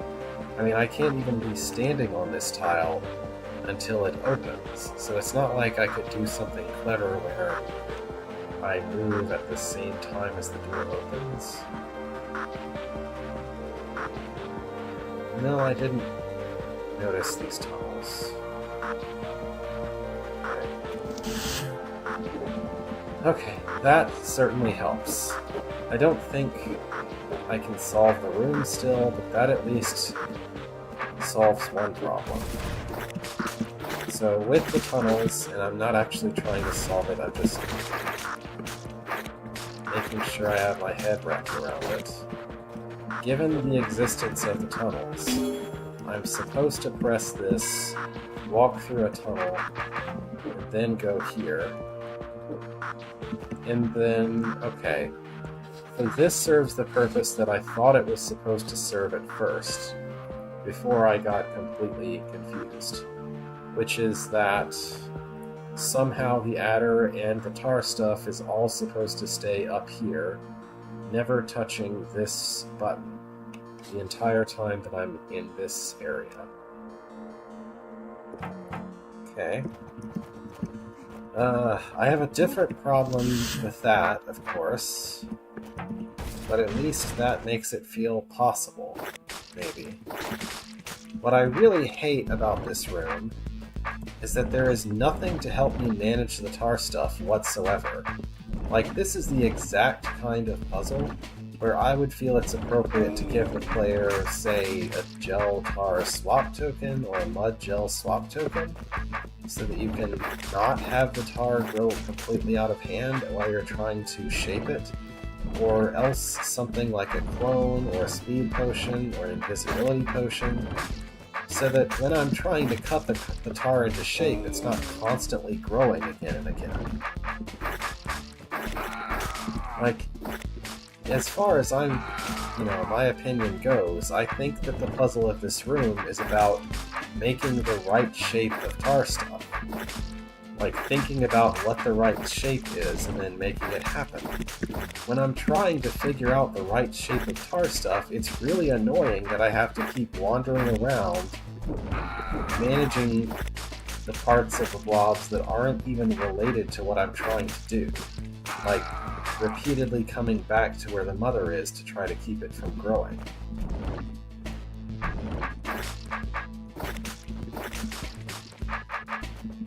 Like, it's much harder for me to even think about what shape I want the tar to be in when I have to keep babysitting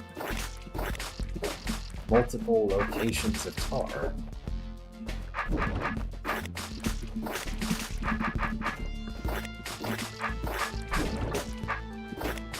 I mean, I know that where this room is in the hold precludes having a gel and tar swap token, but you couldn't have had a single tile of shallow water somewhere that I could step into to make the tar not grow while I'm trying to shape it? Or anything?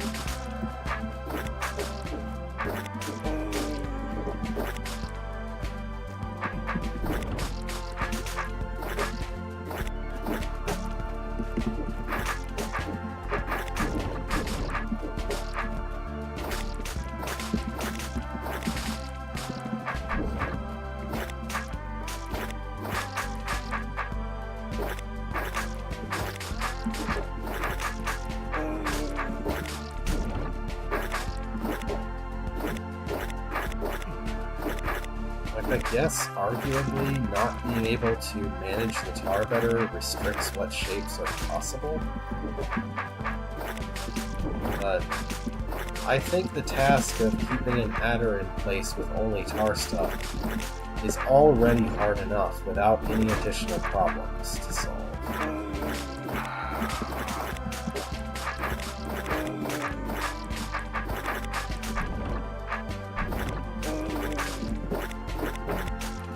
Yeah, I kind of gave up on the challenge the first time I was trying to figure this out.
This probably won't work, but it's the best I can kind of do, honestly.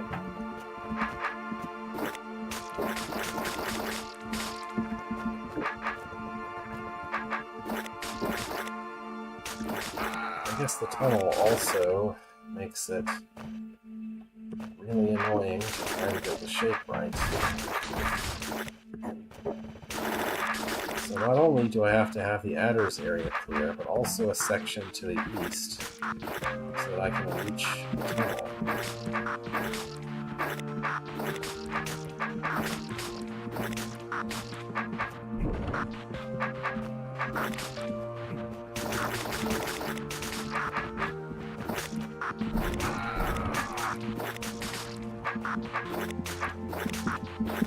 Again, shallow water, invisibility potion, a clone, anything to make this easier to manage.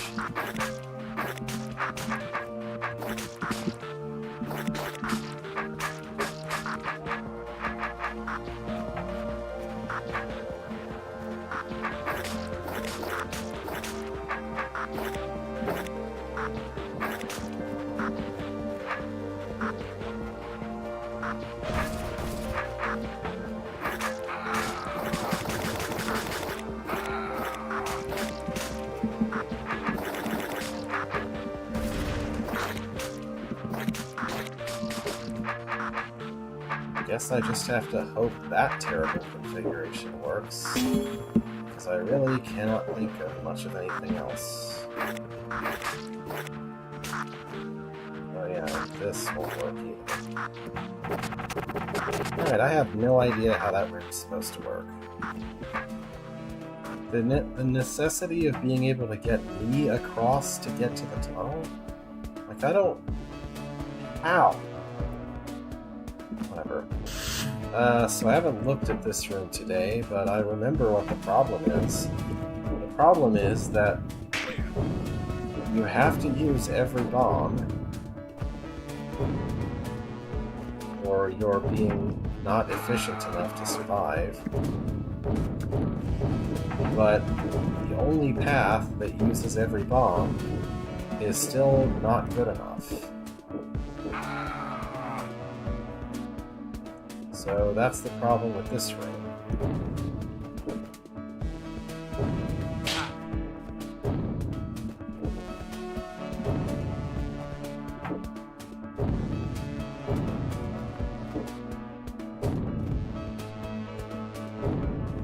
I can try to wait until it's about to grow anyway. That doesn't seem to really help.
Add a few rooms of make this briar grow faster by blowing it up in the right way, mostly involving Fagundos.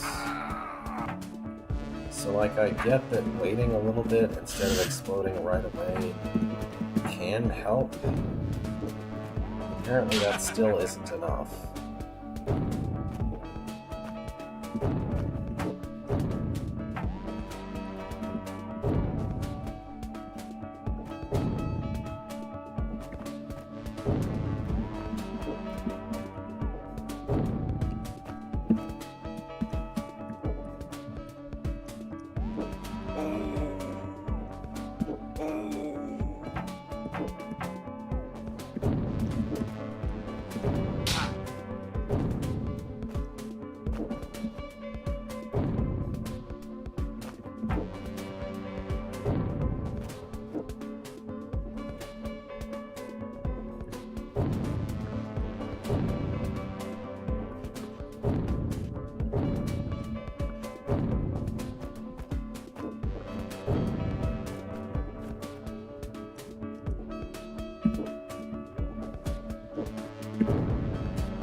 I really don't know what I'm doing wrong. I'm employing basically every method that I can think of to try to not die, to try to get it, make this last long enough that I don't get killed by it. And it still isn't enough.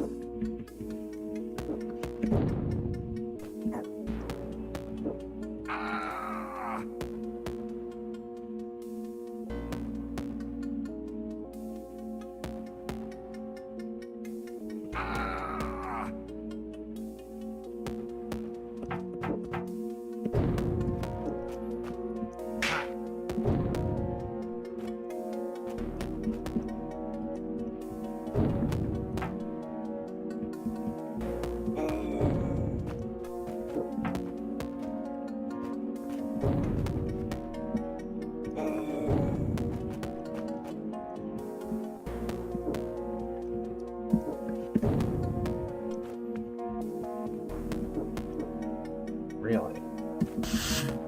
Okay. I can't completely tell what I did right, but I guess that worked, finally. Okay. So, I guess fittingly, 2 remaining rooms are both about doing something with Adder and Tar. Maybe I can figure this one out. What was the problem with this one? Right, somehow there's supposed to be tar babies. Not only is the adder supposed to eat something for every single tile that it's going through this passage, but also it's supposed to somehow have something to eat for all 3 of these tiles for it to get past.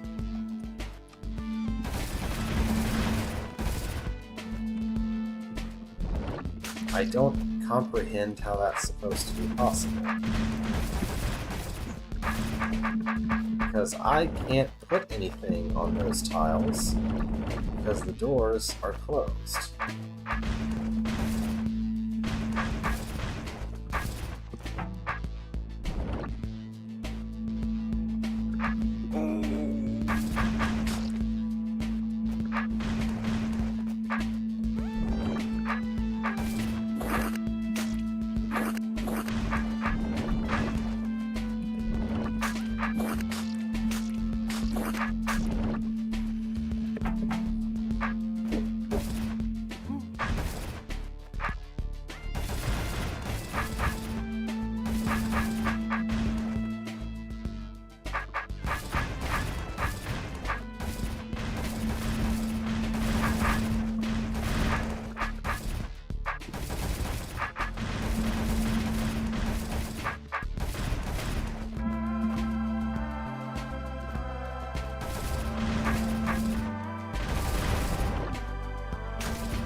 To do is just get somehow 4 tar babies exactly in this corner, or at least 4 without messing up the ability to have stable tar stuff everywhere else.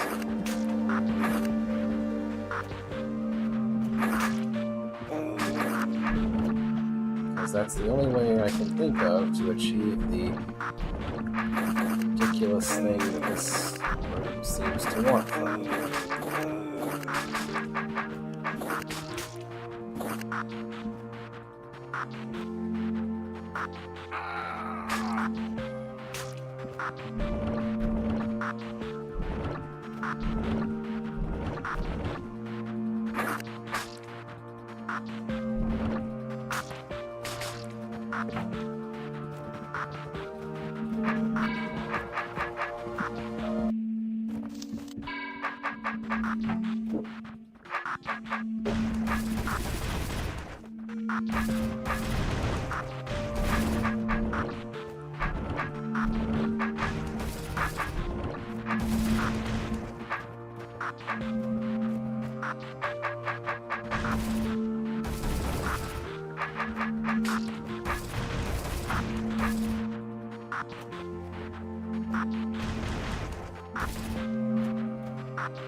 That sure is it.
that work. I'll try it.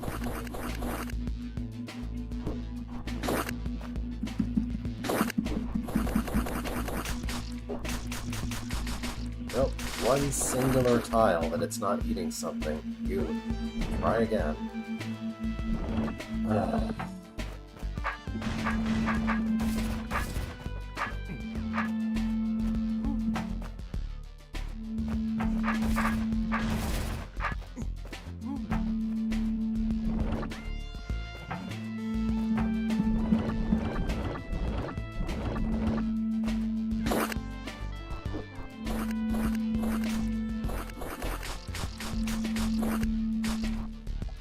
Great.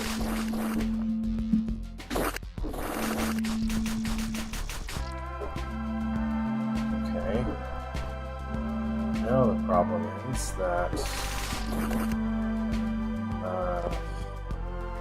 there's no way to kill the rest of them.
This still isn't good enough.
This will work.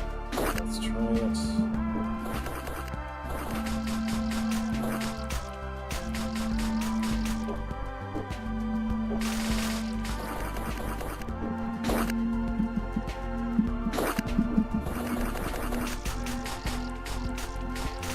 Oh, I messed that part up now.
Okay, so I need to keep a broken wall in the top right corner, but otherwise have exactly the same result, I think. Which requires me to start basically completely over.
I have absolutely no clue how this is supposed to be possible without killing any of the tar babies on the fire trap. But, whatever. That's another room done. And that just leaves this one, which I still have no idea what to do with. I've already tried it a couple of times and not basically come up empty. I guess what I've learned about this room is that you're supposed to have access to the tunnels somehow. So there can't be tar stuff blocking any of this region, basically. But there has to be tar stuff blocking the adder from going south.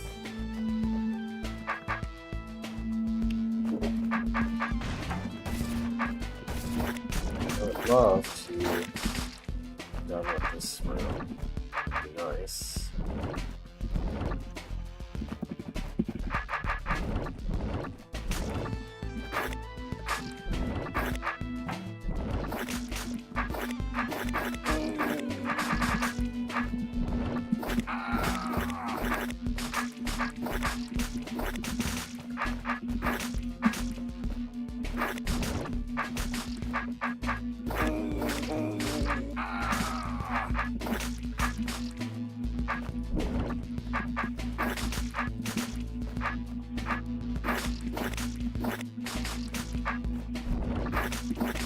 What I'm thinking of trying right now is just having a northern wall of tar, like that, maybe, and then perhaps I could have its corners where the adder could eat it. I could guard with a couple of 2x2 bits of mud.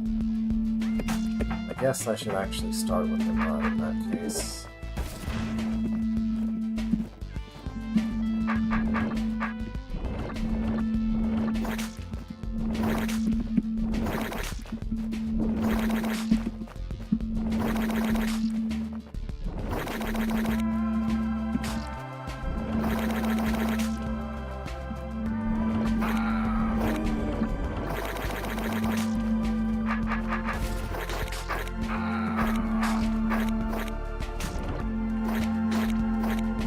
Again, because I don't have any tools that would let me actually control the situation, getting the mud to actually behave while I try to make the second 2x2 exist is just going to be painful.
Yes, the good thing about mud is as long as I have these two sections completely separate from each other, I can just make them the right size once they've grown into the place where I need them to be.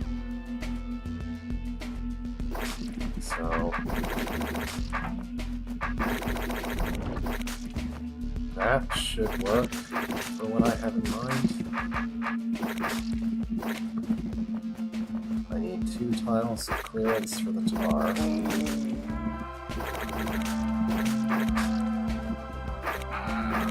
the mud can occupy a couple of little 2x2s like this.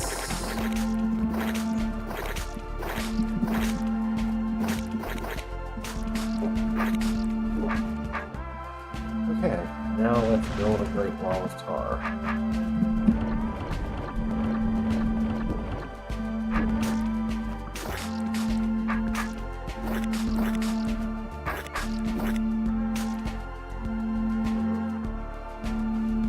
Have to be able to get in there, don't I?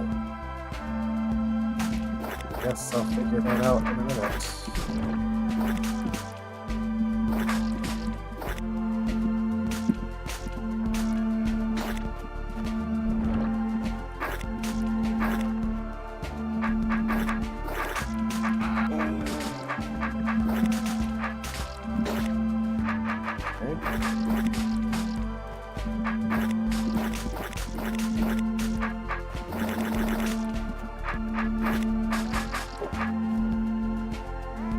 Yeah, I don't know a way to avoid at least one weakness like this existing.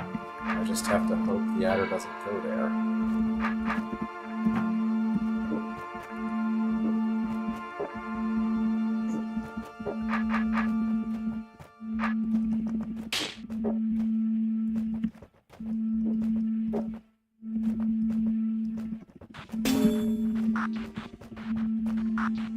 Right.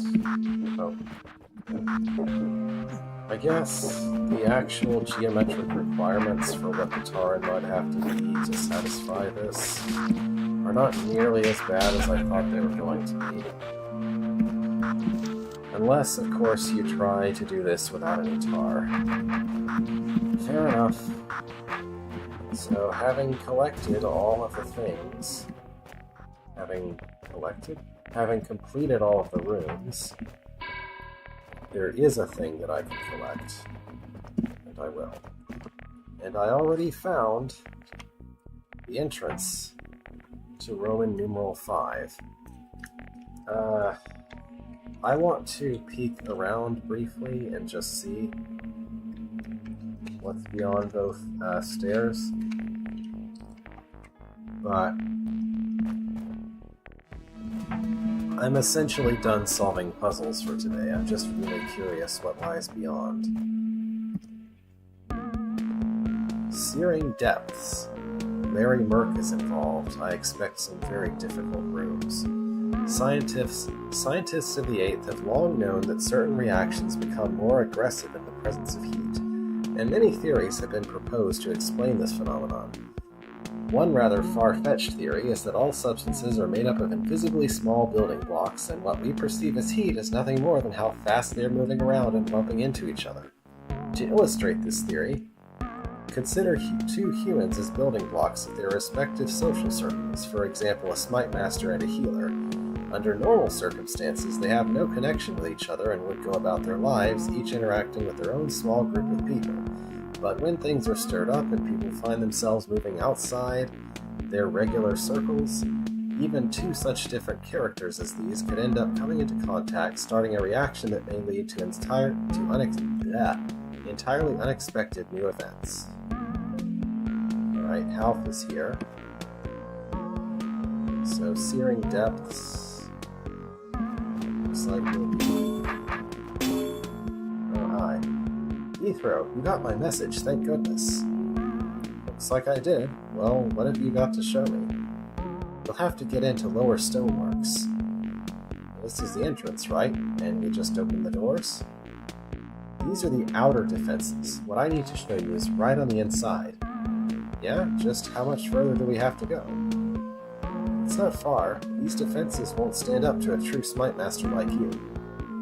What about a quick way out again in case there's an alarm?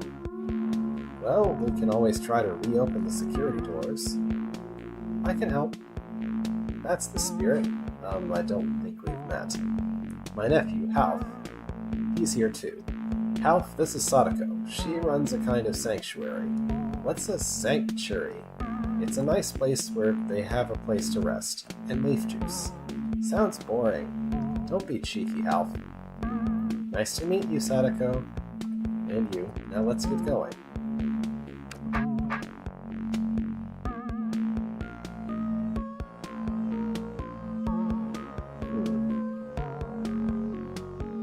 Alright. I guess Half was always behind Bethro? Either that, or... Is that a squad horn? Yeah. That's a clone horn. So that's what this level's going to be about, I presume. So I guess that Half was following behind Bethro and not relaxing back in the village after all. Okay, having peeked at that, I also want to peek at the Roman numeral 5 door.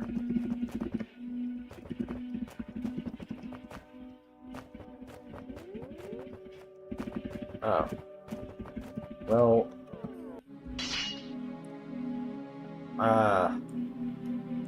Where's my... Here we go.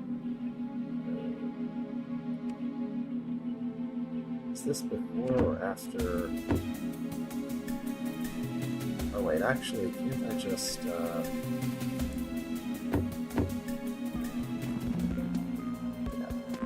So, the thing is, I was planning on doing cleanup after finishing this chapter exam. Cleanup to include doing one of the Sadako bonus levels that I have a card for. Maybe starting with that?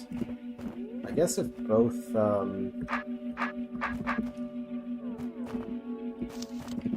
if both cards are accessible somewhere, then the process of doing cleanup is going to involve...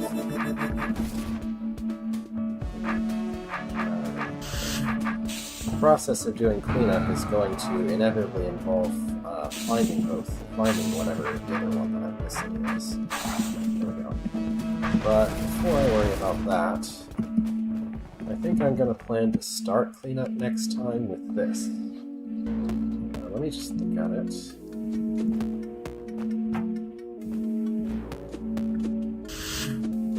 So is this... I think this is Fagundo with a stick, is what we're looking at here.